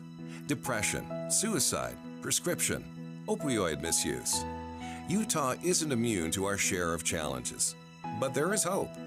We need to take action to keep our loved ones safe. That's why KSL has teamed with the Huntsman Mental Health Institute to bring you hope and to help you fight. It's Healthy Mind Matters. Find out more at healthymindmatters.com. Healthy Mind Matters is brought to you by the Huntsman Mental Health Institute as part of a world-renowned academic health system at University of Utah Health. Huntsman Mental Health Institute focuses on transformative discovery through research, excellence in mental health, education, and training, and exceptional mental health treatment in care for patients and their families in Utah and beyond. University of Utah Health, Huntsman Mental Health Institute, Utah's best mental health care. This is Jeff Stout with Fink & McGregor, Mortgages Made Simple. Over the years, I have seen a lot of down payment assistance programs. Most of them just aren't practical for one reason or another, but we have one now that is pretty solid.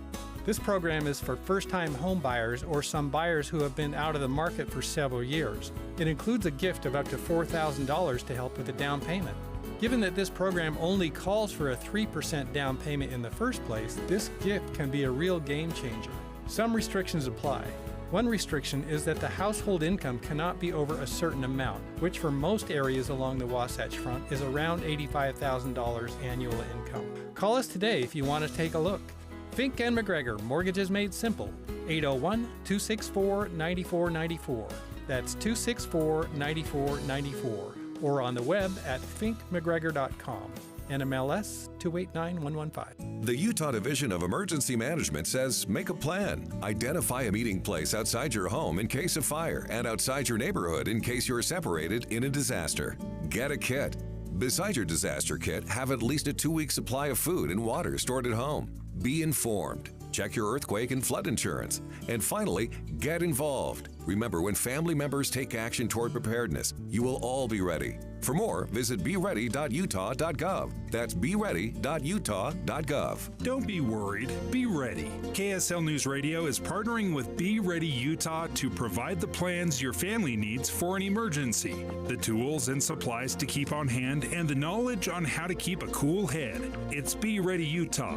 Listen for Be Ready tips and tools each Tuesday with Dave and Dujanovic. Plus, find the latest preparation info at beready.utah.gov. That's beready.utah.gov. Be Ready Utah with KSL News Radio. Traffic and weather together brought to you by Granite Credit Union's High Yield Savings Certificates. Here's Lynn Thomas. Well, the freeways along the Wasatch Front City is working well under the bright sunshine. I-15 delay-free from Spanish Fork and Provo over the point of the mountain to the downtown Salt Lake City area and continuing on to Ogden with no delays. Out near Heber, though, construction is slowing the drive on US 40 off of Silver Creek Junction in spots down to Jordanelle State Park. The Utah Symphony's Deer Valley Music Festival in Park City features Ben Folds, Leanne Rimes, the Beach Boys, and more. June 30th through August 4th in Park City at DeerValleyMusicFestival.org. I'm Len Thomas in the KSL Traffic Center. Looking at sunny, breezy, and hot conditions today with a high of 97. We're going to stay in the mid-90s through the middle of the week, but by Sunday, we'll be back in triple-digit territory. Right now, sunny and 87 degrees at KSL News Radio. 102.7 FM, 1160 AM, and KSLNewsRadio.com, your all-day companion for news. Dave and Dujanovic. Taylor Morgan and I already arguing about the... We haven't even started talking to our listeners about it yet, T. It's getting heated in here, Debbie. If you want to weigh in, 801-575-TALK. We haven't even started talking about it yet, but I know a lot of you get fiery about this issue, and I'm going to take the side of the students. Here we go. When Dave gets mad at you, does he call you Deborah or Deb? Like if I channel my inner argumentative Dave Noriega. He just walks out of the room. He just gets up and leaves. He's a big man, too. That's probably quite the scene. Well, I want to know, I want you, here's what we're going to talk about. I want you to weigh in. I want to know why it's not okay for conservatives that we forgive student loans or even free college. I think conservatives have heartburn with the idea of free college. Why are we not okay with forgiving student loans, but yet we're okay, conservatives anyway, seem okay with taxpayers subsidizing businesses, not ever recouping the billions of dollars that was loaned to businesses during the pandemic? And I've got the data, and it is, as Dave would say, eye-popping. Eye-popping. Yeah. Just give me a good reason why I don't hear the conservative party, the Republican Party, jumping up and down and screaming about we should recoup these PPP loans from these businesses. Okay, a few thoughts. First of all, these PPP loans were provided during COVID to businesses because government shut down those businesses. Debbie, government is the one who stepped in and literally closed businesses throughout the country. You were not allowed to run your business for a long time, almost a year, and in some cases longer. So as a private business owner, you were not allowed by the government to be open as a business in many cases. These PPP loans were provided so that businesses could keep their employees employed and paid. They were loans. They were loans. This was a economic primer so that the economy didn't completely crumble during COVID. And Debbie, these businesses, they're the ones who provide the jobs to those who go and graduate from college. Okay? So without the businesses and without the jobs that were secured by these PPP loans, where are the college students going to go to work and make an income? They were sold to American taxpayers as these will be loans. They were called PPP loans, right? To be used to pay employees. Yes. Keep the business afloat while the doors were closed. And keep their employees off unemployment insurance and welfare and other benefits. Yes. However, the federal government converted those to grants, and now we have 10.5 million loans worth $755 billion, almost double what the student loan forgiveness program would have forgiven.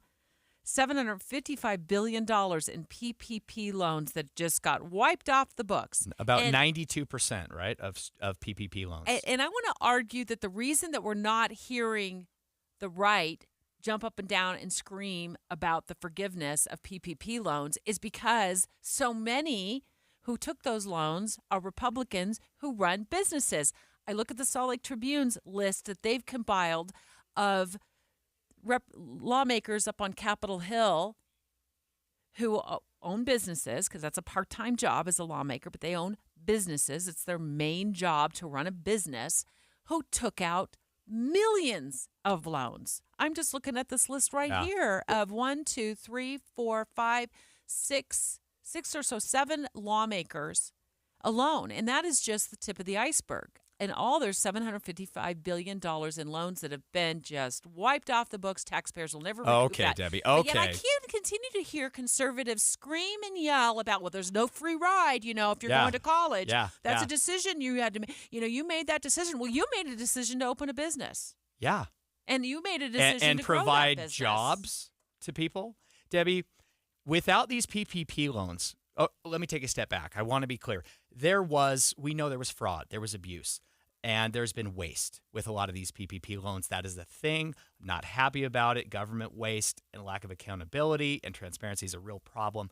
That being said, the PPP money didn't just go to line these business owners' pockets and buy toys or whatever. This money went to their employees to keep them employed, to keep them off unemployment, to keep them off welfare, to provide for their families at a time when government literally shut the businesses down. So there is, I think, a lot of justification in converting some of the PPP loans to grants. Not all of them have been wiped off the books. Many of them have been adjusted, converted to grants, portions of them forgiven, Debbie. So it's not as clear cut as you're painting it here. And what would have happened to the economy, Debbie? So you say it costs what, $800 billion for the $755 billion. Well, they could pay How it much back. would it have cost the economy? How many more billions would be gone if we hadn't kept these businesses alive? You are missing my point. These Okay. were loans that were supposed to be paid back. They were. And they got forgiven. They did because so we would have these loans saved our economy, and without these loans, those jobs would have disappeared. But they weren't. They turned out not to be loans. Yeah, they're grants now because Businesses get away with it was a smart investment in our economy, and it paid off. It paid off, Debbie. KSL text line 57500. Debbie, if student loans are forgiven, who is going to pay them back? The banks, or do the banks just have to write off that money? And hopefully those banks are still around after the government shut many of them so down. This goes to my point. Thank you for making my point about how conservatives are thinking about this. And that is you're worried about student loan forgiveness and recouping the $400 billion, the banks recouping the $400 billion or whoever writes it off. You're worried about that. Well, why are you not worried about the $755 billion in PPP loans that forgiven? That's taxpayer money as well. That's taxpayer money. Yeah. Why do businesses get to keep that money or continue to not have to pay that money back? But yet we argue on the other hand that students don't deserve $10,000 or $20,000 in loan forgiveness. And it's the same argument over and over. There's no free ride. Well, yes, there is a free ride. There is a free ride. Businesses to the tune of $755 billion got that. And what you're saying it's a pandemic. Here's the problem. Versus it's not the same. You're saying the businesses got a free loan ride. is a Debbie, the loan. money didn't go to the businesses. It went to their employees. But they got to keep and their... without the PPP loans, Debbie, those employees wouldn't have had jobs provided by the businesses, and they would have been drawing government benefits or unemployment. That would have cost us more, probably, right? It is in our government and state governments, the federal government, because, newsflash, we live in a capitalist economy, right? It is driven by wealth generation and creation. The government has always invested in private enterprise and private business because we know that is helpful to grow the economy. Well, the kids, Debbie, the kids have to have jobs if they're going to go to college. If you're going to invest in businesses right? to the tune of $755 billion, I'm not so sure why it's such a bad thing. If they to have a invest. good job, they can pay back their loan. Your arguments just don't make sense to me. All right, let's step away from this. Taylor, you may have won this round. I did. But I'm going to win the next one because straight ahead, we've got some last-minute summer getaways that are really affordable for Utah families, brought to you by bearlake.org. Dave and Dujanovic. Hey, stay right here for more of Dave and Dujanovic. And tomorrow morning, come back here for news, traffic updates, and reliable weather. Join us to have a listen. Tim and Amanda. Your morning companions for news. It's summertime and you should be enjoying the weather, spending time with friends, hanging out with family. You should not have to be stuck doing chores all day. Zero Res has pulled together the ultimate cleaning package to give you back more of that precious time. Carpet cleaning, pet odor removal, and free laundry service. That's right. Zero Res partnered with Unload, Utah's premier valet laundry service. The best, no residue cleaning from Zero Res, and laundry is covered too. When you schedule your carpet cleaning with Zero Res today, you'll get a room cleaned for free, 20% off pet odor removal, and a free laundry service from Unload. Free room of carpet, 20% off pet odors, and free laundry service from Unload. Get on the schedule now. This special offer ends today and won't be seen again until next summer. Your fourth room clean free, 20% off pet odor removal, and a free laundry service from Unload. Details, restrictions, and to schedule, visit zerores.com. And we're live here outside the Perez family home, just waiting for the... And there they go, almost on time this morning. Mom is coming out the front door strong with a double-arm kid carry. Looks like Dad has the bags. Daughter is bringing up the rear. Oh, but the diaper bag wasn't closed. Diapers and toys are everywhere. Ooh, but Mom has just nailed the perfect car seat buckle for the toddler. And now the eldest daughter, who looks to be about 9 or 10, has secured herself in the booster seat. Dad zips the bag closed, and they're off. But looks like Mom doesn't realize her coffee cup is still on the roof of the car. And there it goes. Oh, that's a shame. That mug was a fam favorite. Don't sweat the small stuff. Just nail the big stuff. Like making sure your kids are buckled correctly in the right seat for their age and size. Learn more at nhtsa.gov/the right seat. Visit nhtsa.gov/the right seat. Brought to you by NHTSA and the Ad Council. Are you or someone you take care of as their caregiver living with Alzheimer's disease? This study just might be for you. Consider participating in a Aethirus clinical trial exploring a novel repair and regenerative approach to Alzheimer's disease. Pantheon Clinical Research in Salt Lake City is looking for people with mild to moderate dementia, 55 to 85 years old. A consistent caregiver or support person is necessary for the conduct of this study. This study is a late-stage clinical study of an investigational drug for the treatment of mild to moderate Alzheimer's disease. Pantheon Clinical Research has over 30 years' experience with clinical trials. They conduct their business with professionalism, efficiency, and integrity. Contact Pantheon Clinical Research in Salt Lake City today. Again, call Pantheon Clinical Research today at 385-281-0550. That's 385-281-0550. Or go to pantheonclinical.com. That's pantheonclinical.com. I'm Kareem Abdul-Jabbar. I learned about atrial fibrillation the hard way. My symptoms would come and go. Shortness of breath, fatigue. I kept going. Then I got so lightheaded, I couldn't. My doctor said I have AFib, so I'm about 5 times more likely to have a stroke. Other symptoms, irregular heartbeat, heart racing, chest pain can come and go, but the risk of stroke stays. If you have symptoms, tell a doctor. Visit notimetowait.com. Sponsored by Bristol-Myers Squibb and Pfizer. Get the Intermountain West Contractor's Advantage. Quality, speed, value for your money, and $1,000 off a roof replacement. Visit iwcroofing.com. With the 3 things you need to know this hour, I'm Becky Bruce. First, the Salt Lake City School Board will learn today which schools are being recommended to close after an audit suggested the move. Second, the Better Business Bureau is warning you to be aware of scams on this Amazon Prime Day, with phishing attacks jumping in the last few weeks. And third, security agencies say they're seeing a huge uptick in the number of guns people try to get through the checkpoint at the airport. Right now, it's sunny, 87 degrees in Salt Lake City. Back to Dave and Dujanovic on KSL News Radio. Dave and Dujanovic. We're going to talk about sweet last-minute summer getaways. Taylor Morgan in for Dave Noriega today. You have a family, and you might want to load them up for a last-minute trip before the kiddos head back to school. So I'm really grateful to our friends up at Bear Lake. And, in fact, they will be joining us on Thursday. Are you on Thursday?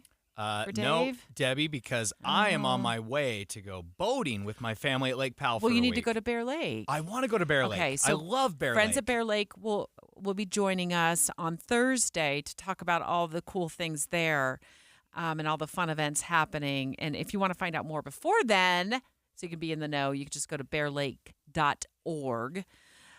So let's talk about some last-minute summer getaways that aren't Bear Lake just yet. We'll talk more about that on Thursday that I researched for you, Taylor. Here we go. Have you ever been to Twin Falls, Idaho?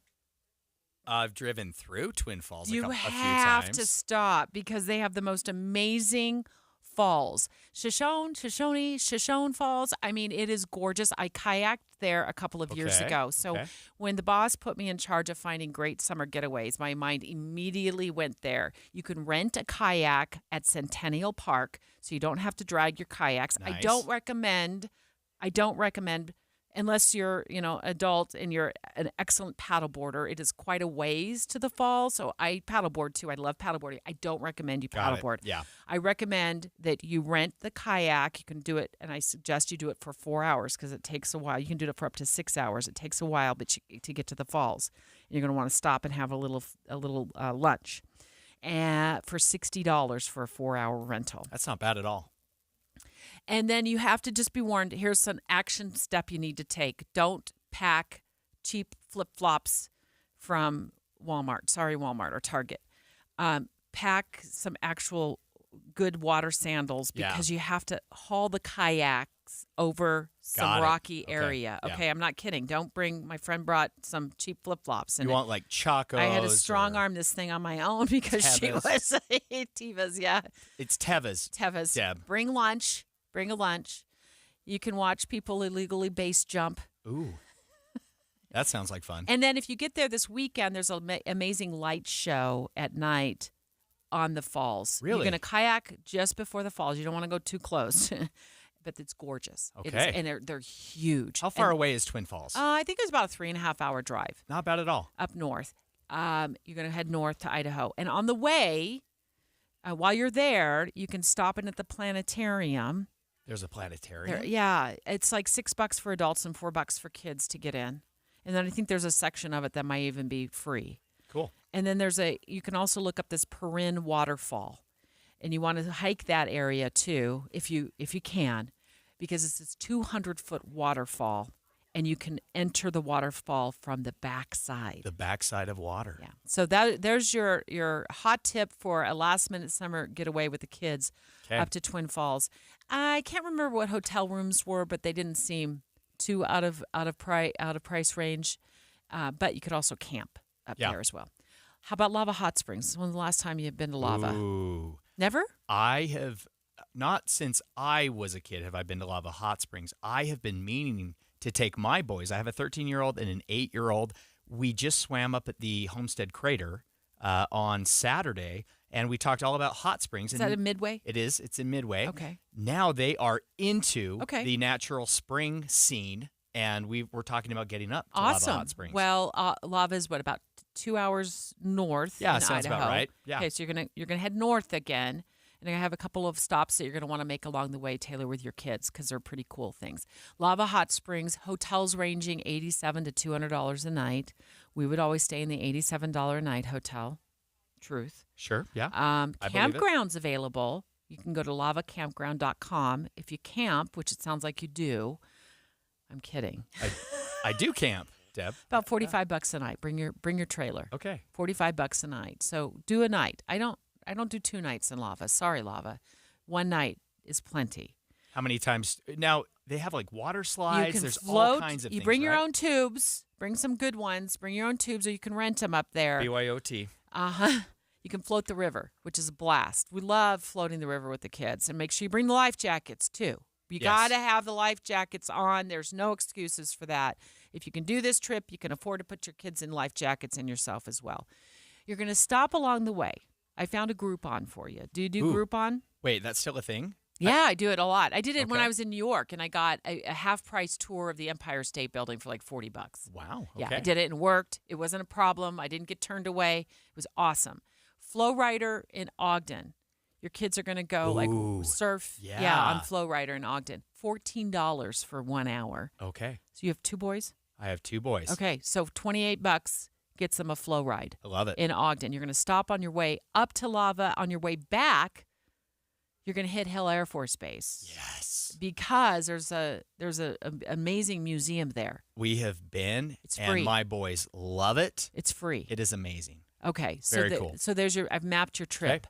I like it. And I think Hill Air Force Base, the museum is even open on Sundays. So if you go up for a night, a Saturday I never do a weekend stay because usually the prices are higher for hotels and such, and it's busier. Yeah. But if you happen to, if you go up on Sunday and you do a Sunday night to Monday stay up in Lava, you hit Hill Air Force Base on the way up, you get into the museum. I think they're still open on Sundays. Good to know. Okay, now let's get to Vernal.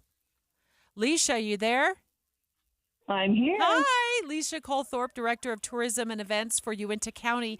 I spun the wheel yesterday, and it ended up in Vernal as a fun last-minute family getaway because you have the dinosaur park there. But what else do you have? Talk about it.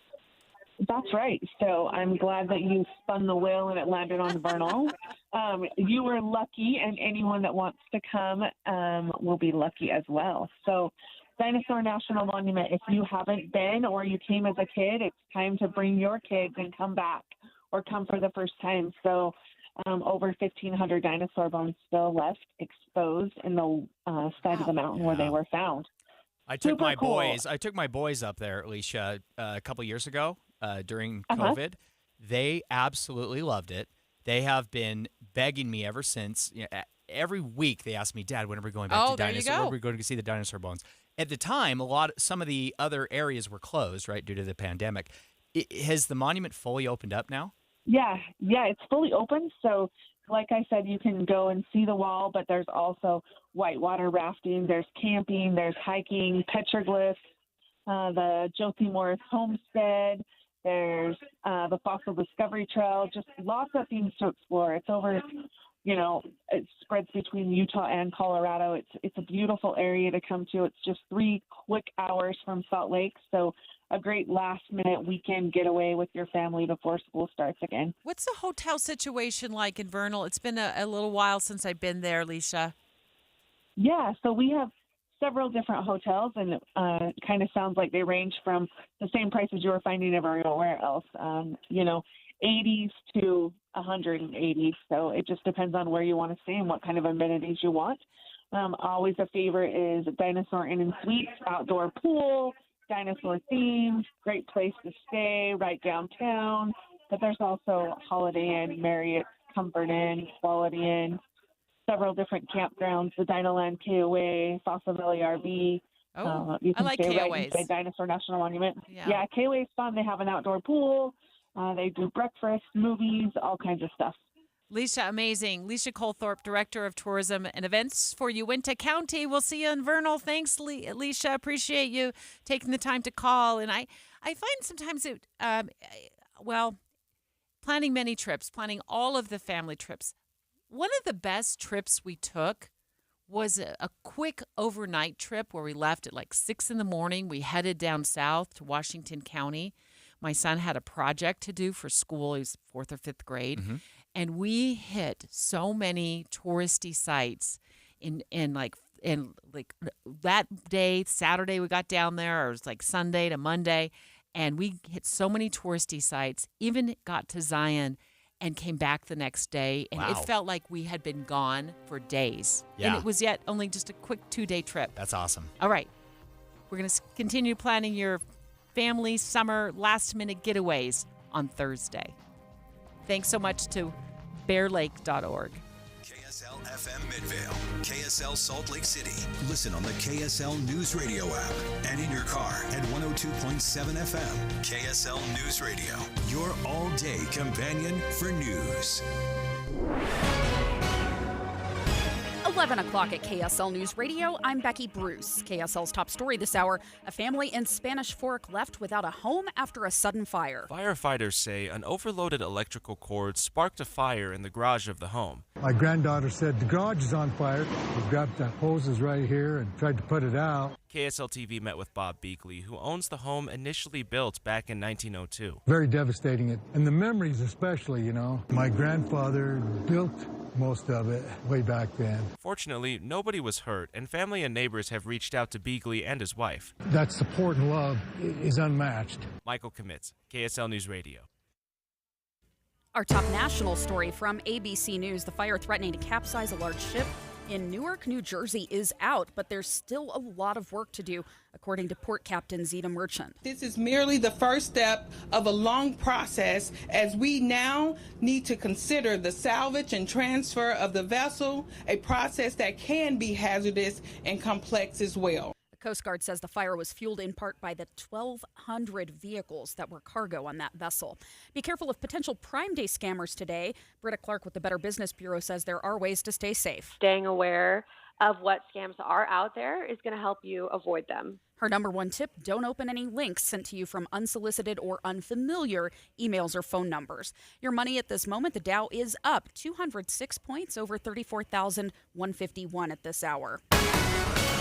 Coming up, steamy hot for the foreseeable future. KSL weather is next. KSL News Time, 11:01.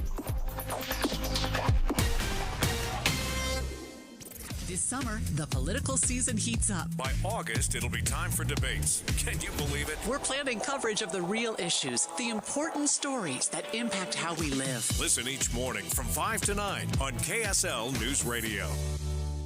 With the economy the way it is, you're probably staying put. So invest in your home, your number one asset, with beautiful custom replacement windows from Advanced Window Products. They're a local Utah company building beautiful vinyl framed and insulated double pane windows for 37 years right here in Salt Lake City. Advanced Window Products will save you money on your energy bill. Get security features to keep your family safe. And at Advanced Window Products, it's all custom. And the best part? They're local. They build the windows, they install the windows, and they guarantee them for life. So there's no middleman markup. You save on the highest quality windows in Utah. Plus, Rocky Mountain and Dominion offer rebates. For a limited time, they offer 60-month 0% financing. And right now, get $2,000 off 10 windows or more. They're working 8 weeks out. So make the call now. Advanced Window Products, 801-850-9100. That's 801-850-9100, or visit AdvancedWindowsUSA.com. It's the Murdoch Tour Summer Sale Event. Take up to $6,000 off select new Silverados. When you walk through their doors, you feel like family. At Murdoch Chevrolet, MurdochChev.com. Mr. Clean, Mr. Clean. Of course I use Mr. Clean Magic Eraser to clean tough messes off my stovetop and bathtub. But then I discovered I can also use it to easily clean my patio furniture and even my shoes. I'm hooked. And when wipes won't cut it, I use Magic Eraser Sheets. They're thin and flexible erasers, perfect for everyday messes, like gunk on my counters and sinks. They really are magical. The reviews are in. Mr. Clean Magic Eraser and Sheets make cleaning look easy. Uh-oh, Brad's buzzed. Oh, yeah? Yeah, he's starting with the woots. And now a speech. I just want to say that friendship is about heart and brain. Who's with me? Good thing is, he knows when he's buzzed. And my brain is saying, when it's time to go home, somebody call me a ride. Love that guy. Me too. Know your buzzed warning signs? Call for a ride when it's time to go home. Buzz driving is drunk driving. A message from NHTSA and the Ad Council.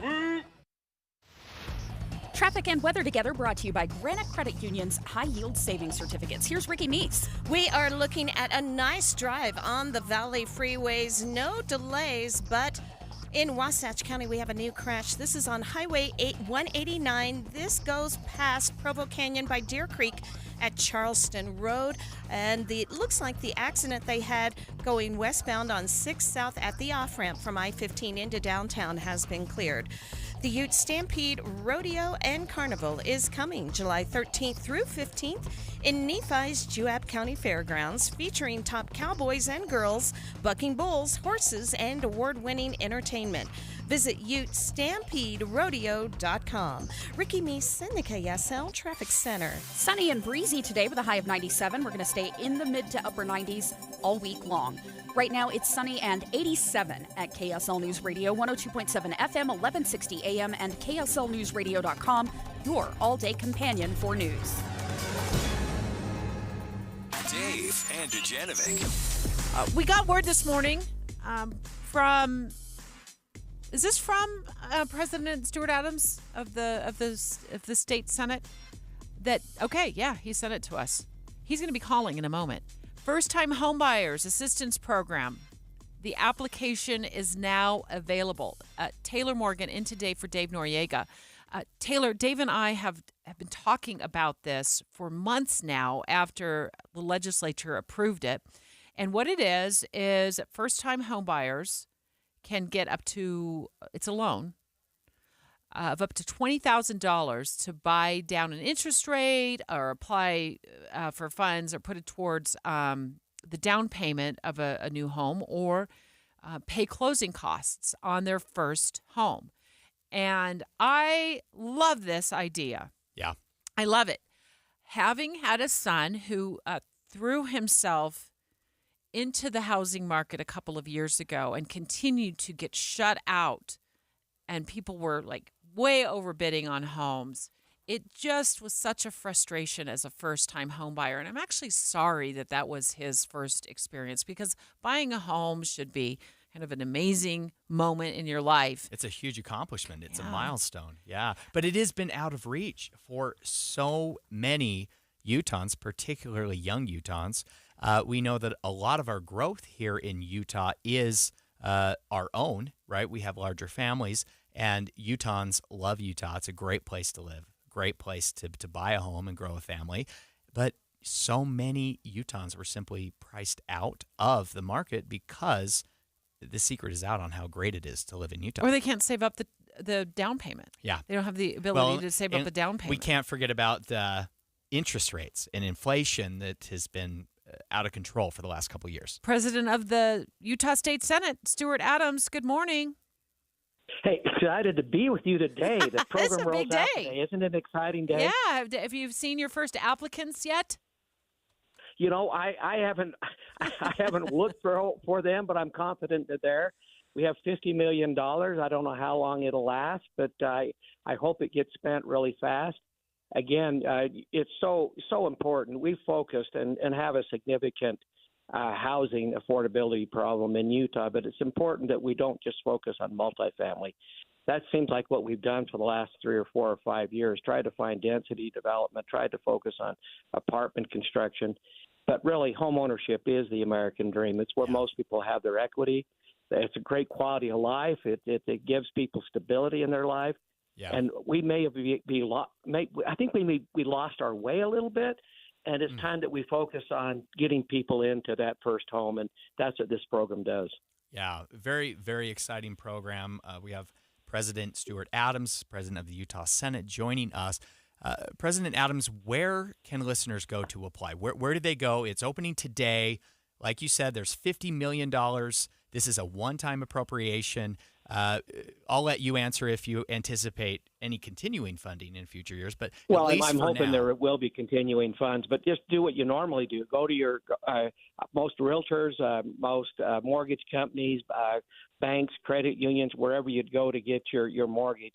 Most of them are well aware of the program. Utah Housing is in charge, but they've got lots of commercial participants, and it'll be through your normal process. Okay. But what we tried to do, and we really do have a problem with housing affordability, so we didn't want to just open this up for any home because we didn't want to create additional demand, which will create increasing prices. What we wanted to do is focus on new construction because we need more product. And if we get more product onto the market, hopefully the prices will stabilize. And we also put a cap on this. We're trying to push cities and developers, builders to bring something in under $450,000. That sounds high to some of us, but low to others because the market has moved so dramatically. It's hard to think of $450,000 as a first home, but it is right now. And we're trying to push those prices down and try to keep things affordable, because home ownership is, I think, the American dream, and it's what people should try to be able to accomplish, and hopefully this helps them. So it's $450,000 is the cap. It has to be a new home.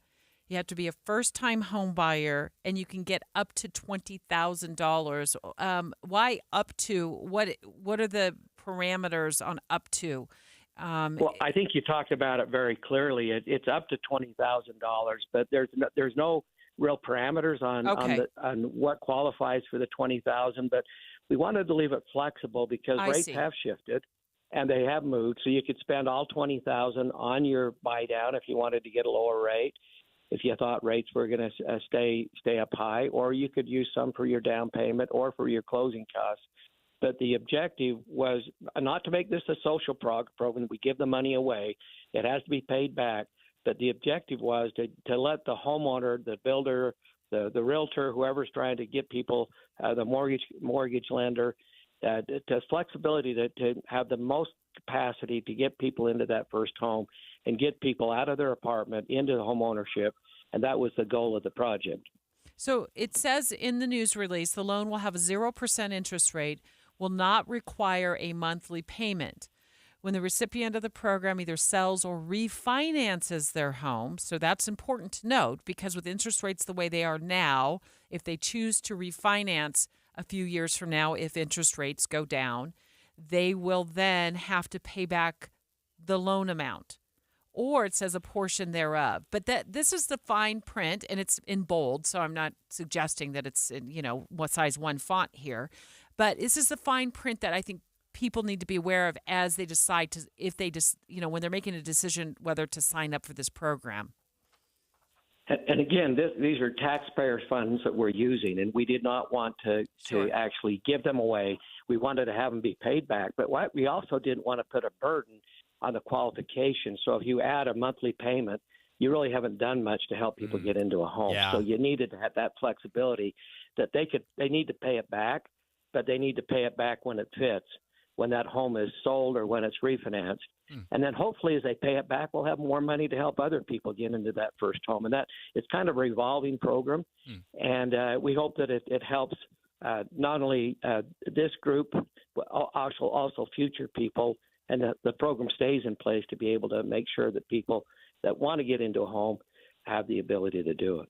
Yeah, I think, and I want to stress this point, and you mentioned this, President Adams, this applies only to new construction. It has to be for a home that is new or has never been lived in. I think that is so smart because it does attack the inventory shortage that we've had with housing in Utah. And having a home, a single-family home, truly, it really is the financial bedrock for families. I've never having been an owner, President Adam, of a brand new home. I can just imagine that there's another strategy to that as well, and that is that our youth, our young families aren't getting into a home that are like ones I've purchased in the past that need a whole bunch of work. And so now they're trying to take out a home equity loan, or they're living with a leaky roof. And so a new home has at least a 1-year warranty, and they don't have to do all kinds of repairs to it. You're right on. And then the other thing that we're really trying to do, and this is, I think, so important, is that home building has been and the ability to build, it seems like it's been so robust that perhaps cities and builders and developers have forgotten this first home market, and they built for the second and third home buyer. And it's time that they retool municipalities, cities, builders, and I think this will help them do it, to focus on this first home buyer and get something that they can build, they can move into. So the effort is multi-pronged, more inventory, but also trying to pivot and focus on that first home buyer. Yeah, I love this. I think it's a very smart, targeted approach. President Adams, president of the Utah State Senate, thank you for joining the show. And I looked it up. It's at utahhousingcorp.org. The application is there. You can just click on the link at the top of that page. But if you missed that and you're driving and you can't write that down, don't worry. We'll put it at kslnewsradio.com. Dave and Dujanovic. Did you know Utah has just one all-new station in the morning? It's this one. Weekday mornings between 5 and 9. Start your days with us. We're Tim Hughes and Amanda Dixon. Your morning companions for news. Well, that was nice while it lasted. Here along the Wasatch, partly cloudy to mostly sunny and hot. Looks like the upper 90s are here for a while. Listen each day to plan, and so you know when the heat is ready to break. Traffic and weather together every 10 minutes on the 9s, mornings and afternoons on KSL News Radio. Introducing Yes Heating, Air Conditioning, Plumbing, and Electric. We're bringing all of Utah's favorite HVAC, plumbing, and electrical brands under one roof. Call the pros at Yes and take $50 off any heating, cooling, plumbing, or electrical system repair over $200. Get fast relief and $50 off any repair from Yes Heating, Air Conditioning, Plumbing, and Electric. The same great people providing the same great service that Utah has counted on for more than 45 years. Visit theyesmancan.com to schedule your appointment. Everything's changing so fast these days, and that's a great thing. Back in my day, we were lucky if we could get one video to load on a desktop computer, but now there's the Xfinity 10G network. That means the fastest internet with faster speeds rolling out all the time, and internet that can power a house full of devices with ultra-low lag. So one person streams a movie from their room, another can play video games in the basement, while another TikToks in the kitchen. It's the next generation 10G network only from Xfinity. The future starts now. Through September 21st, new customers can get 1.2 gigabit internet with unlimited internet data and Wi-Fi equipment included. It's all just $25 a month for 2 years with no annual contract when you add Xfinity Mobile with unlimited data at regular rates. Go to xfinity.com/10G, call 1-800-XFINITY, or visit a store today. Requires paperless billing and auto pay with stored bank account. Restrictions apply. Taxes and fees extra. Xfinity Mobile requires Xfinity Internet. After promo, regular rates apply to internet service and Wi-Fi equipment. Actual speeds vary. We're going abroad for the first time in years. To Spain. So we started using Babbel. And started learning Spanish fast. With Babbel, you can start having conversations in another language in just 3 weeks. ¿Cómo te llamas? ¿Cómo te llamas? When you learn a language, you want to actually use it. Babbel is designed with that goal in mind. In just 3 weeks, we're starting to have conversations in Spanish. Gracias, Babbel. Babbel, language for life. Now try Babbel for free at Babbel.com. That's Babbel.com. The thing that got me to start Soda weight loss was that I only had to do it on the phone. I'm so lazy, Tim. Well, I'm lazy and I'm busy. The thought of having to drive somewhere and meet someone once a week, I couldn't put it in the schedule. But when I realized they're going to tell me what to do, I'm going to eat what they tell me to eat, I'm going to check in with them on the phone only once a week. And then when I started having the pounds just fall off, I thought, wow, why didn't I do this years ago? But the best part is that it's been a year and a half and I've kept the weight off because I did it the healthy way. And that example of being able to do it from home is a testament to the fact that Soda wants to make sure that this works for everybody. They want to get rid of all of those hurdles. They want to make sure you have the support that you need. Even if you're not getting it around your own home, you're going to have a nutritionist there. Here's the other thing. These are not one-size-fits-all plans. They have customized meal plans to help you, just like they helped my daughter lose 42 pounds. Find out more about Soda weight loss. Go to sodaweightloss.com, spelled SOTA. It is state-of-the-art. The Zero Res deal is on. Ending today. Get a 4th room free, 20% off odor treatments, and a free laundry service. Call for all the details, zerores.com. Mom and Dad used to argue about everything, especially about Dad's drinking. It drove me crazy. It got so bad, I couldn't do my homework. I couldn't concentrate. I absolutely refused to let any of my friends come to our house for any reason. I would have been humiliated if anyone found out how much my dad drank and how loud my mom screamed at him. My family went from totally crazy to quiet, calm, and even peaceful. The only thing that happened is my mom started going to Al-Anon family groups. Her relationship with my dad really changed. I asked Mom if she would take me to her Al-Anon meetings, or to Alateen. I wanted to see if I could have a better relationship with my dad. I'm sure glad I did. If someone's drinking troubling you, you might be surprised at what you can learn in an Al-Anon or Alateen family group from people just like you. Call 1-888-4-ALANON or go to alanon.org. Jeff Kaplan. I'm blessed that KSL has given me the freedom to talk about whatever I want. Literally, it is my minute of news. It might be something bizarre that you didn't know. Sometimes it's pegged to what's happening that very day. Jeff Kaplan's Afternoon News, 3 to 7 on KSL News Radio. With the 3 things you need to know this hour, I'm Becky Bruce. First, oral arguments continue this hour in a case challenging the drawing of Utah's congressional district lines. We'll have a full report on Utah's noon news. Second, Amazon Prime Day is here, which means a lot of deals and a lot of scams. The Better Business Bureau says watch out for any fishy links in your email. Third, Microsoft has won a victory in federal court, clearing the way for it to buy Activision. Right now, it's sunny and 87 degrees in Salt Lake City. Back to Dave and Dujanovic on KSL News Radio. Dave and Dujanovic. We have a developing story at the Utah Supreme Court this morning. There is a hearing. They're hearing oral arguments over a case of claims of gerrymandering in Utah's congressional district. Taylor Morgan. Yes. You have been on the political scene for so many years here in Utah, and as I always like to do, full transparency, Yes. disclose. Do you have any sort of connection to this case at all that So, our listeners need to be aware of? Yeah, so the plaintiffs in this case are the Utah League of Women Voters and the Mormon Women for Ethical Government. The Utah organization Better Boundaries is supporting financially and publicly the lawsuit, the litigation here.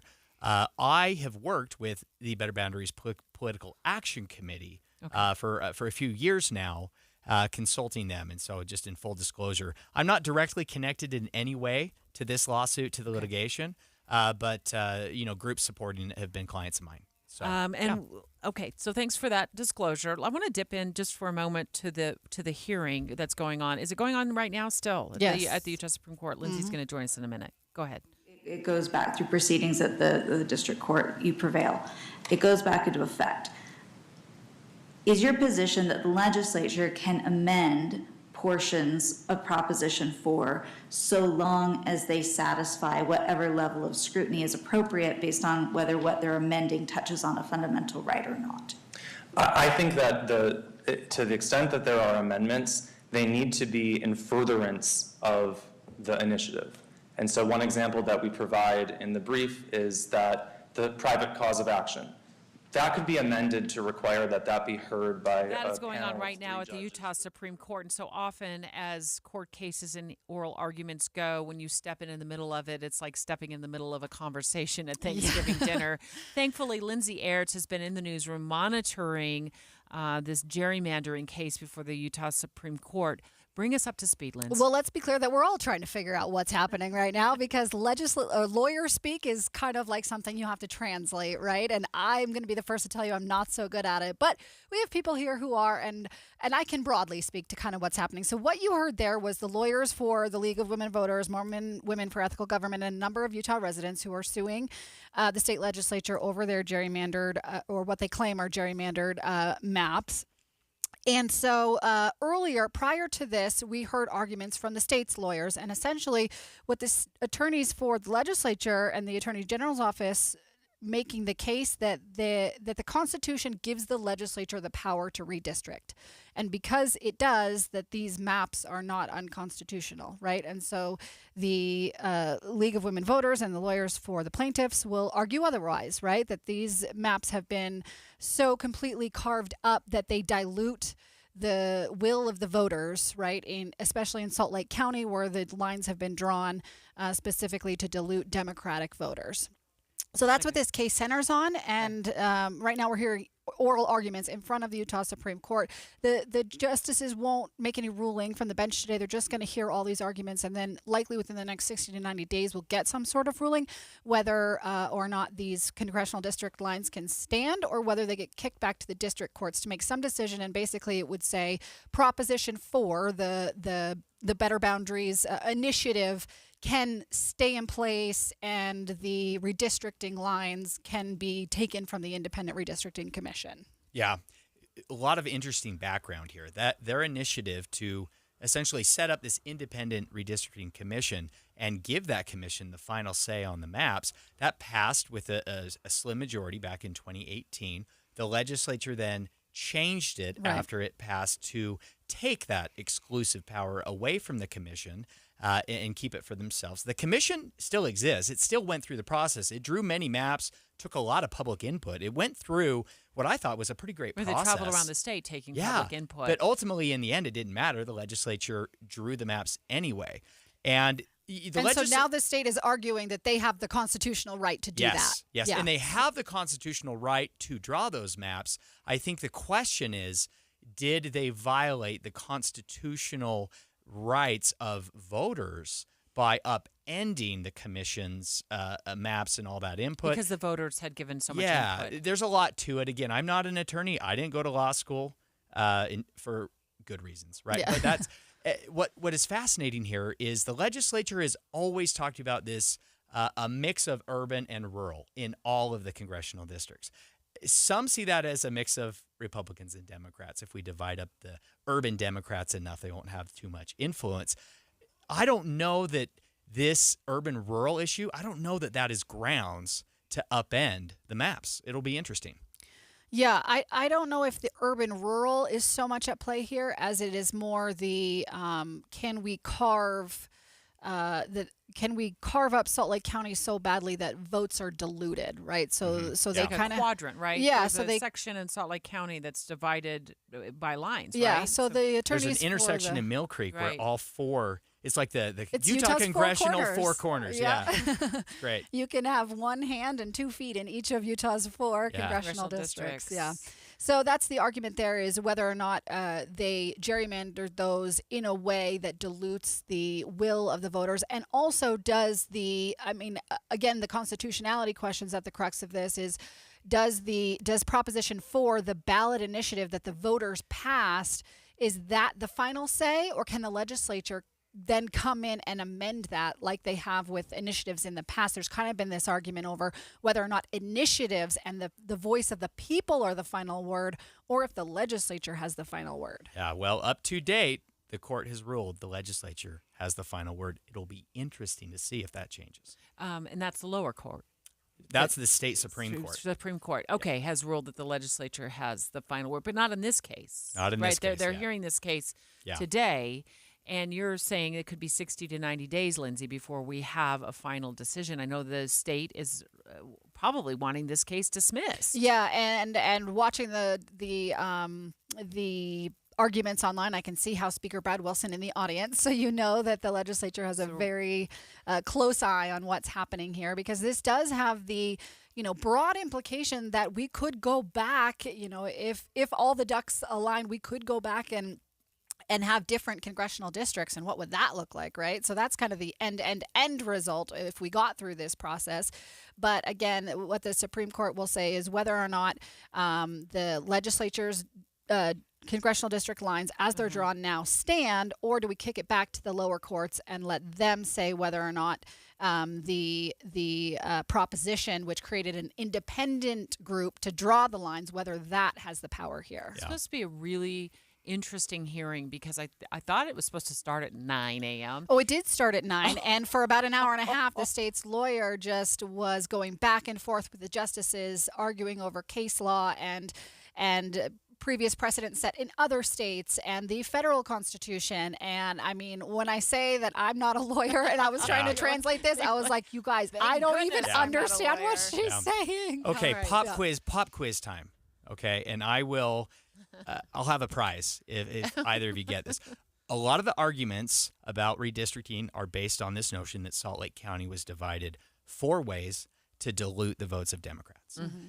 If you had to guess what percentage of all registered voters in Salt Lake County are Democrats, what would you guess? 50%. Debbie? I would say 54%. Try 22%. Oh, really? 42% Republican. I'm way off. 30% unaffiliated. In Salt Lake County. In Salt Lake County. Okay, so 30% unaffiliated. Yeah. 22% registered Democrats. Yep. All throughout Salt Lake County. 42% So you're Republican. just saying this notion that we diluted the votes of Democrats doesn't hold weight because there wasn't that many Democrats anyways. Well, the mean way to say it is if you put all the Democrats in one district, they still won't have enough Democrats to win. Oh. All right. Well, I failed that pop quiz. Lindsay. Same. We know you need to.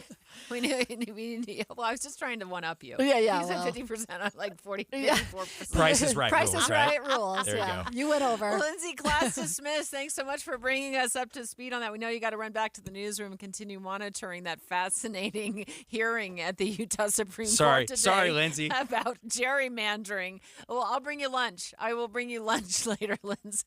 Hey, next, we're going to return to what I think is probably the most intriguing discussion of the day regarding the letter that 2 Utah senators sent to the Department of Justice about a business in South Salt Lake questioning, or not a business in South Salt Lake, like a civic center in South Salt Lake, questioning what could be going on inside there. It's called the Chinese Service Center. And we're going to dive back into that, or initial conversation right out of the gates was all about this morning. Well, we're going to revisit it this morning in just a few minutes with Representative Candace Perucci from Utah's Capitol Hill in just a moment. 11:30 at KSL News Radio. I'm Becky Bruce. KSL's top local story this hour. A lawsuit over the boundary lines of Utah's 4 congressional districts is before the state Supreme Court today. The court's hearing oral arguments in a case from the League of Women Voters accusing the legislature of gerrymandering those districts. Arguments are underway right now. We'll have a full report for you coming up on Utah's Noon News. Our top national story this hour from ABC News, an uptick in guns seized at airport security checkpoints. But the numbers don't tell the whole story. Of the 18 guns detected in carry-on luggage or carried by passengers going through security on the average day, more than 92% were loaded. This is an increase from the first half of 2022, when 86% of intercepted weapons contained ammunition. And while the numbers show a 6% increase in the number of guns found at airport checkpoints year over year, passenger volume overall has gone up 15%. In other words, fewer weapons per passenger. Jim Ryan, ABC News. Amazon Prime Day is here, which means a lot of deals and a lot of scams. Spokesperson for the Better Business Bureau, Britta Clark, says some scams can be more than texts or emails. We'll see lookalike websites where it's meant to look like Amazon, but it isn't actually Amazon. Clark says the best protection is not to click on scam links and always pay for orders with a credit card. Your money at this moment, the Dow up 205 points at this hour. Coming up, it's a good day to take the kids to the pool.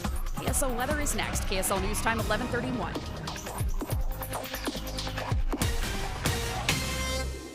Early mornings can be hard enough, just getting yourself going. We try to make it a little easier with news and weather from comfortable, trusted anchors and reporters. Join us on Utah's Morning News between 5 and 9 on KSL News Radio.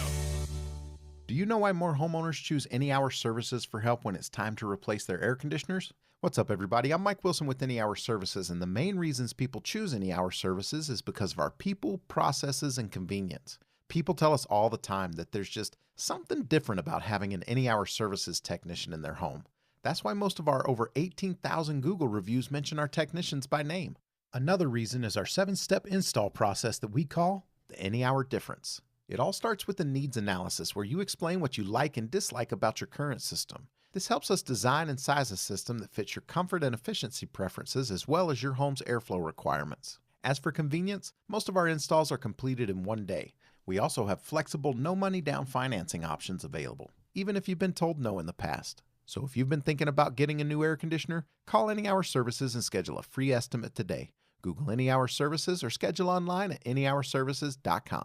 No one helps more homeowners than Any Hour Services. When words come out of our mouths and everything sounds fine, no one bats an eye. But if things come out a little jumbled or letters sound different than most, there's speech therapy. But did you know that speech therapy is used for more than just stuttering or disfluency? From articulation to expressive and receptive language to a simple act of swallowing that most of us take for granted, speech therapy can do amazing things for you, your health, and of course your sense of self. That's why Summit Speech Therapy is here. Summit Speech Therapy works with people of all ages, from infants and toddlers who have a difficult time feeding or eating, TBI, stroke, or coma patients, to children and adults with speech problems. So much of it is all related, and Summit Speech Therapy can help. Summit works with all insurance companies as well as private pay options, and the experience can be life-changing. With clinics up and down the Wasatch Front, including Murray, with no long waiting for an appointment. For more, visit summitslp.com. That's summitslp.com.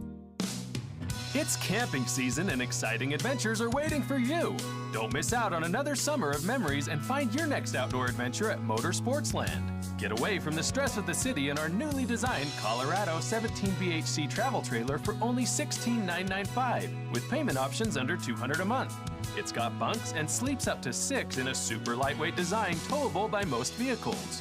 Or our fully loaded 31-foot MPG travel trailer with a huge separate bunkhouse and 2 slide-outs at dealer cost for only $38,900 with payment options as low as $400 a month. We have excellent financing as well as zero down options. At Motorsportsland, we advertise real prices and don't charge thousands of dollars in additional required fees. Inventory at these prices is limited, so come in now and let Motorsportsland help you get away. Let Motorsportsland help you get away. motorsportsland.com. Even before the pandemic, 1 in 5 American adults experience some form of mental illness, depression, suicide, prescription opioid misuse. Utah isn't immune to our share of challenges, but there is hope. We need to take action to keep our loved ones safe. That's why KSL has teamed with the University of Utah Huntsman Mental Health Institute to bring you hope and help you thrive. It's Healthy Mind Matters. Find out more at healthymindmatters.com. Traffic and weather together brought to you by Granite Credit Union's High Yield Savings Certificates. Here's Ricky Meese. Looking at a good drive up and down the I-15 corridor between Ogden and Provo, but we do have an accident reported on the off-ramp from northbound I-15 in Spanish Fork, blocking a right lane of travel. The Utah Symphony's Deer Valley Music Festival in Park City features Ben Folds, Leanne Rimes, the Beach Boys, and more, June 30th through August 4th in Park City at DeerValleyMusicFestival.org. Ricky Meese in the KSL Traffic Center. Sunny and hot today with a high of 97. Tomorrow it'll be breezy. It's still pretty warm at 96. Right now, it's sunny, already 90 degrees at KSL News Radio, 102.7 FM, 1160 AM, and KSLNewsRadio.com, your all-day companion for news. Dave and Dujanovic. Special coverage of the top local story. Do residents, business owners of South Salt Lake surround this overseas Chinese service center that our two Republican senators have fired off a letter to the Department of Justice over? Do they have anything to be worried about? Because in the letter, both senators who signed it say they are gravely concerned, kind of insinuating that something sinister might be going on. And Representative Chris Stewart Taylor quoted in this right-leaning publication that actually broke the story, if you will, about this, called it, said that China's here to pressure, coerce, and maliciously influence. But we don't really have a good idea yet about what's going on inside. If anything, it might be nothing at all. I think there's a lot of government forms being translated and filled out for driver's licenses and exams. You think that's all there is? Well, no, look, I am sure that there is intelligence gathering and intelligence sharing, with the Chinese government. I mean, I think that we should assume that. We shouldn't be shocked or surprised by that. I don't think it's causing harm in our community. For background, Senators Mitt Romney and Senator Mike Lee signed a letter with other senators from other states to the Department of Justice, asking the Department of Justice to report back to them by the end of this month as to whether there's any illegal activity going on inside these centers. Yeah. For context, some of these centers have been opened for many years. The one in North Carolina opened in about 2017. There's one in San Francisco, Houston, Omaha, St. Paul, St. Louis. We don't have an exact date of when the one opened in South Salt Lake, but that shopping complex that it's in has been around since, 2013 or so. Yeah, 10 years. Let's go back to a report from our very own Eric Cabrera, who took a look at it to give us some context. South Salt Lake's Chinatown broke ground more than 10 years ago in hopes it would become a hub for Asian businesses to call home in the area. And the shopping center at 3300 South State Street houses a lot more than the Utah Chinese Civic Center that is named in the letter from the senators. There's a Chinese supermarket, plus a number of restaurants and other businesses. None of those businesses are accused of any wrongdoing. So I drove by it this morning, and it seems it is super quiet. There is nobody there. I've actually eaten at the sushi restaurant on the corner there, had a wonderful dinner there. So I don't know if residents of South Salt Lake, business owners in that area, even anybody in the state of Utah has any reason to be concerned based on what I'm reading in this letter. Yes. A couple points. This area, Chinatown, so to speak, Utah's historically had a couple different quote-unquote Chinatowns. This particular one has been there since 1850. Debbie, Utah has a unique history with Chinese immigration. It's part of our state's history.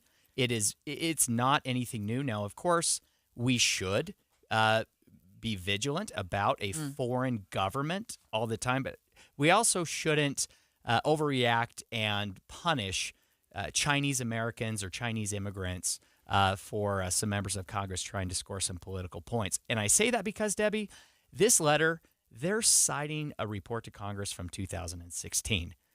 Why haven't they done anything in 7 years? Why suddenly now is this so urgent? Representative Candace Perucci on the line with us. You have done a lot of work on Capitol Hill regarding Chinese-owned land and buildings across Utah. I'm wondering if you knew or know anything about this business in South Salt Lake.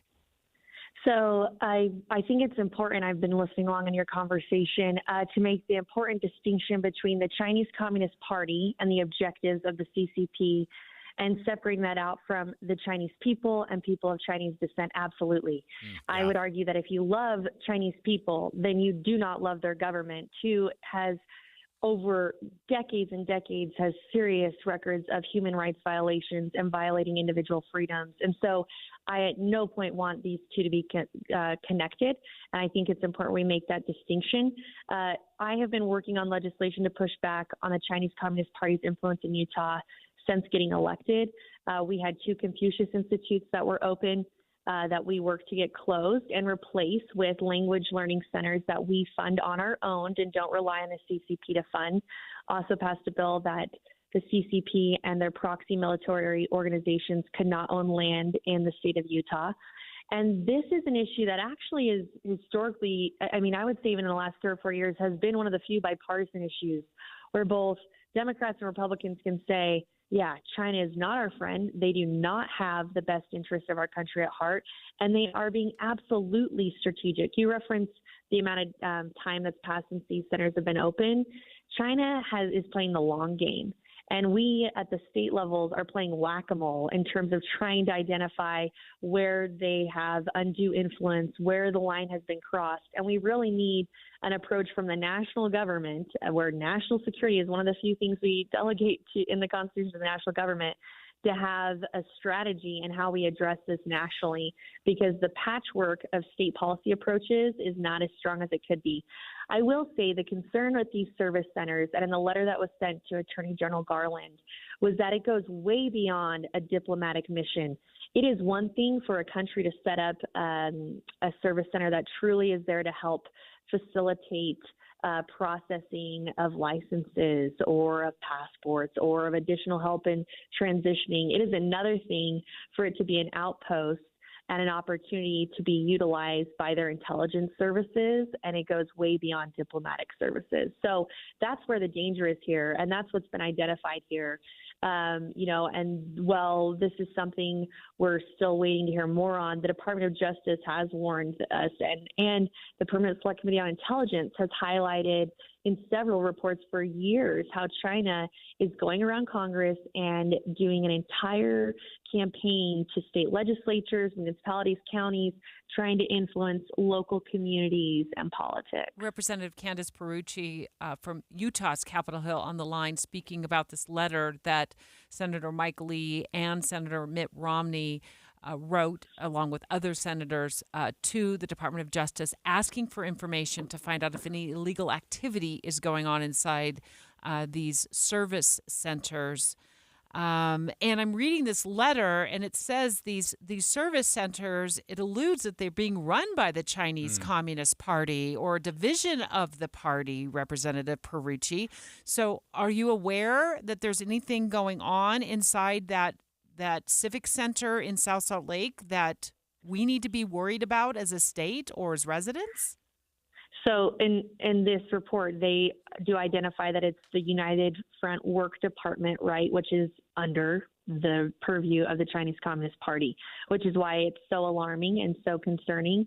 I think this is something that absolutely I'm going to be following up on and looking to what legislative solutions we can seek at the local level. But I do think it's appropriate that these Congress people have reached out to say, what are we doing? What's the Department of Justice going to do to take action on this? Because we need to be aware of what's going on in our own soil. Yeah, so definitely. I think as more answers come, we'll be able to be better informed on how to address it. But this is just one of many examples of how the Chinese Communist Party has a long-term strategy of influencing us from within as a country. Yeah, I think that's exactly right. Representative Perucci, thanks for being patient with me. You have to forgive my cynicism of Congress. I worked there for a little bit. So appreciate your approach, your bipartisan approach legislatively on this, and thank you for joining the show. Thanks, Representative. I do want this answered as well. If these are an issue, why did it take so long for our members of the Senate in the United States Congress to figure it out? Or become politically relevant. Is that what you think it is? You're leaning in that. You've been leaning in that direction. You think this is a political pull? I'm not saying we shouldn't be vigilant, and we shouldn't take the possibility of this kind of espionage seriously, and we do. But at the same time, we don't even know if there's espionage. This letter was a press release. That's what it was. It's a press release. Dave and Dujanovic. Hi, it's Tim Hughes and Amanda Dixon. Why should you start your day with us? We have decades of news experience between us. And we take your trust seriously. Come here for news tomorrow, 5 to 9. On KSL. Hi, Doug Wright, and let's talk about your barbecue. And let's talk about your barbecue skills. Maybe that old barbecue of yours was buried under the snow and you're just now in the process of getting it functional again. Now, we know you grill a pretty mean steak, but how about if we just all relax?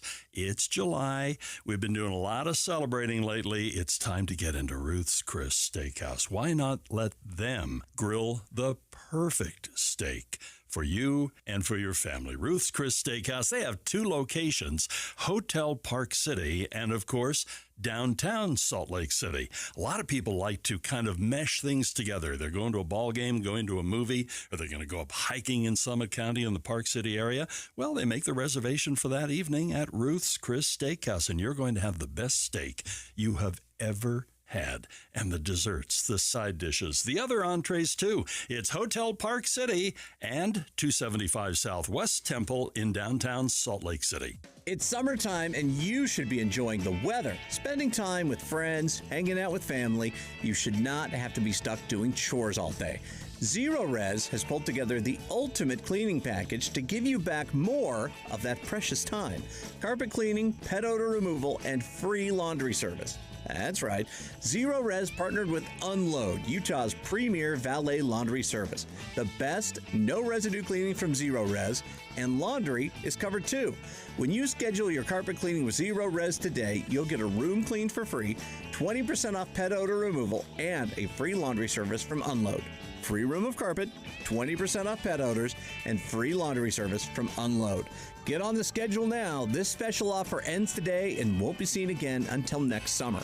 Your 4th room clean free, 20% off pet odor removal, and a free laundry service from Unload. Details, restrictions, and to schedule, visit zerores.com.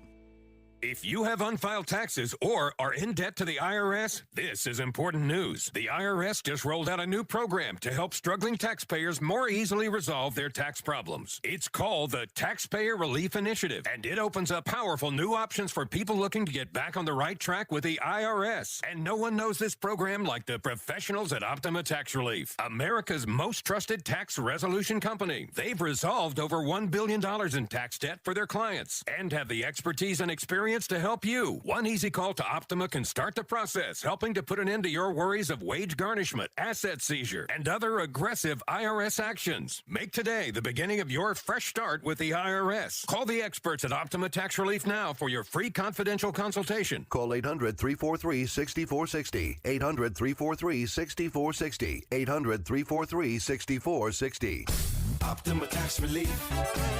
Some restrictions apply. For complete details, please visit OptimaTaxRelief.com. This is Derek Miller speaking on business. USANA is an award-winning direct selling company in the health and wellness space. Not only is it innovating and advancing the science of nutrition, but also putting a healthy, happy life within reach for all. President and CEO Jim Brown joins us with more.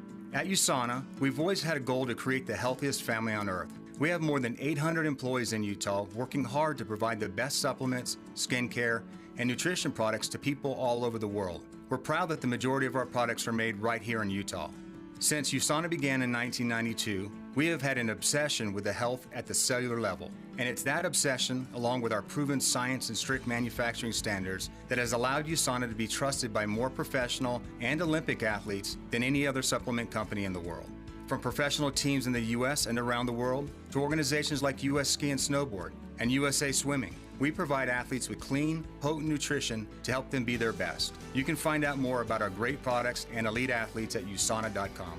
USANA takes a full science approach to product creation. Each product goes through 6 stages: research, formulation, clinical trials, manufacturing, quality control, and third-party validation before arriving at your doorstep. All with 100% strength and potency guarantee. I'm Derek Miller with the Salt Lake Chamber, speaking on business. With the 3 things you need to know this hour, I'm Becky Bruce. First, a lawsuit of the boundary lines of Utah's 4 congressional districts is before the state Supreme Court today. Second, 2 Davis County deputies killed in a motorcycle crash in South Weber will be laid to rest Friday. They had just gotten married days before. And third, a federal judge ruled Microsoft can close a $75 billion deal to buy the Call of Duty creator Activision. Right now, it's sunny, 90 degrees in Salt Lake City. Back to Dave and Dujanovic on KSL News Radio. Dave and Dujanovic. In light of it being Amazon Prime Days, there's 2 of them, it launched today. I want to know why it is we cannot say no to ourselves to say no to Amazon. Amazon's value is worth more than $400 billion. And its stock price has gone up 50% in the last several months or so, 50% in terms of stock. And they still say it's time to buy. It's like at $128 or something like that right now, a share. Taylor, Amazon is, in a lot of ways, it's insidious when it comes to my family budget. And I'm going to cancel my Amazon membership. Debbie. No, I've been thinking about this for quite some time. But today is Amazon Prime Day, and so I hesitate to make that sad announcement that I will be leaving Amazon. Are you going to wait until Prime Day is over to cancel your Prime membership, Debbie? I think it's $15 a month, which works out to be, I think it's like $140 a year. And I found that the longer I've had it, the less stuff arrives the next day. The last thing I ordered, maybe it was just before the last thing I ordered, took 2 weeks. Well, was it a Prime item, Debbie? Yeah. Yeah? Yeah, it was a Prime. Okay. That happens. But what's your take on why Americans have become so addicted to Amazon? I think it's very convenient. I think the variety of options, I mean, anything and everything you ever needed or didn't know you needed or wanted is available in every shape, size, color, version, brand, delivery time. It's just the access to that marketplace of all kinds of stuff, Debbie, is unique, and it's exciting. I think it's kind of cool and wonderful, but I do think we all probably spend more on Amazon really than we should or need to. But it's not as much as I thought, according to a NBC report. Utah ranks as 8th highest for monthly spending on Amazon. I was listening to Utah's Morning News on my drive in, and I thought, oh my gosh, what does 8th highest mean in terms of dollar amounts? And then Amanda says $107 a month. A month. And I thought she was going to say like $1,007 a month. So that number just, I'm sure it's just based on the report, but that just number feels that seems low. Incredibly low. Low to me. Yeah. I don't think we can look ourselves in the mirror and say, yeah, I only spent $107 on Amazon this month. No, you didn't. No. Maybe it's because your delivery got delayed 2 weeks, and so it's in the next fiscal year that it arrived. And so you're doing the math that way. But Amazon has made it too easy for me to whittle away my family budget, which is right now a budget of 1. But so I have has total it control helped over you? my budget. Has it helped you extend your budget by No. like providing lower costs on some of the things that your staples No. that you get? I find if I don't buy it on Amazon and I just force myself to go to the store to buy it, probably 50% of the time I find out I didn't need it because by the time the next day rolls around, I've forgotten to go to the store to buy it.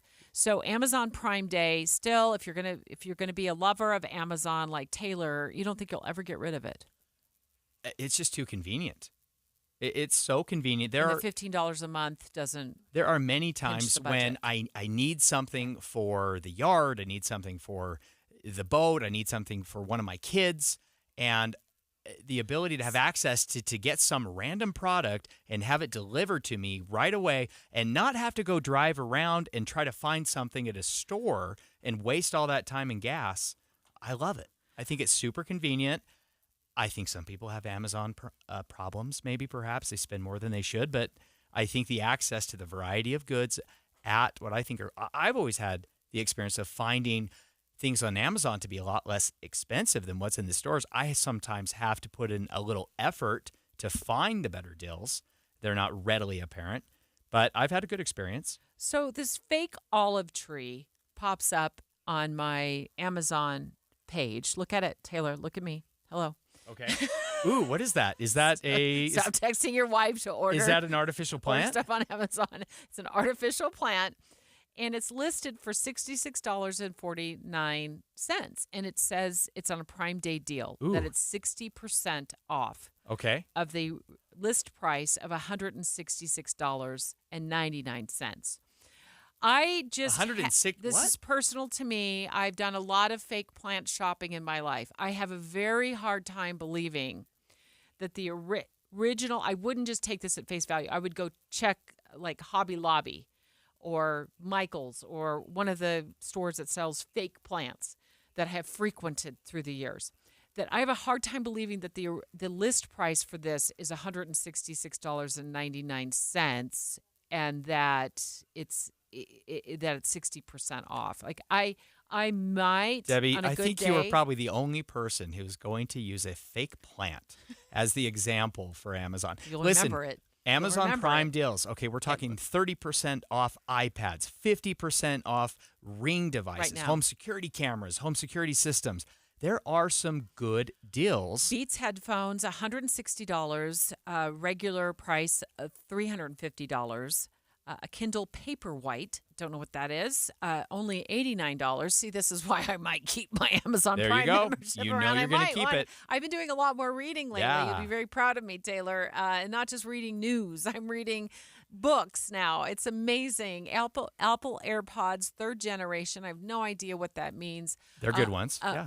So it's only $30 off. It's $139 right now, regular price, or $169.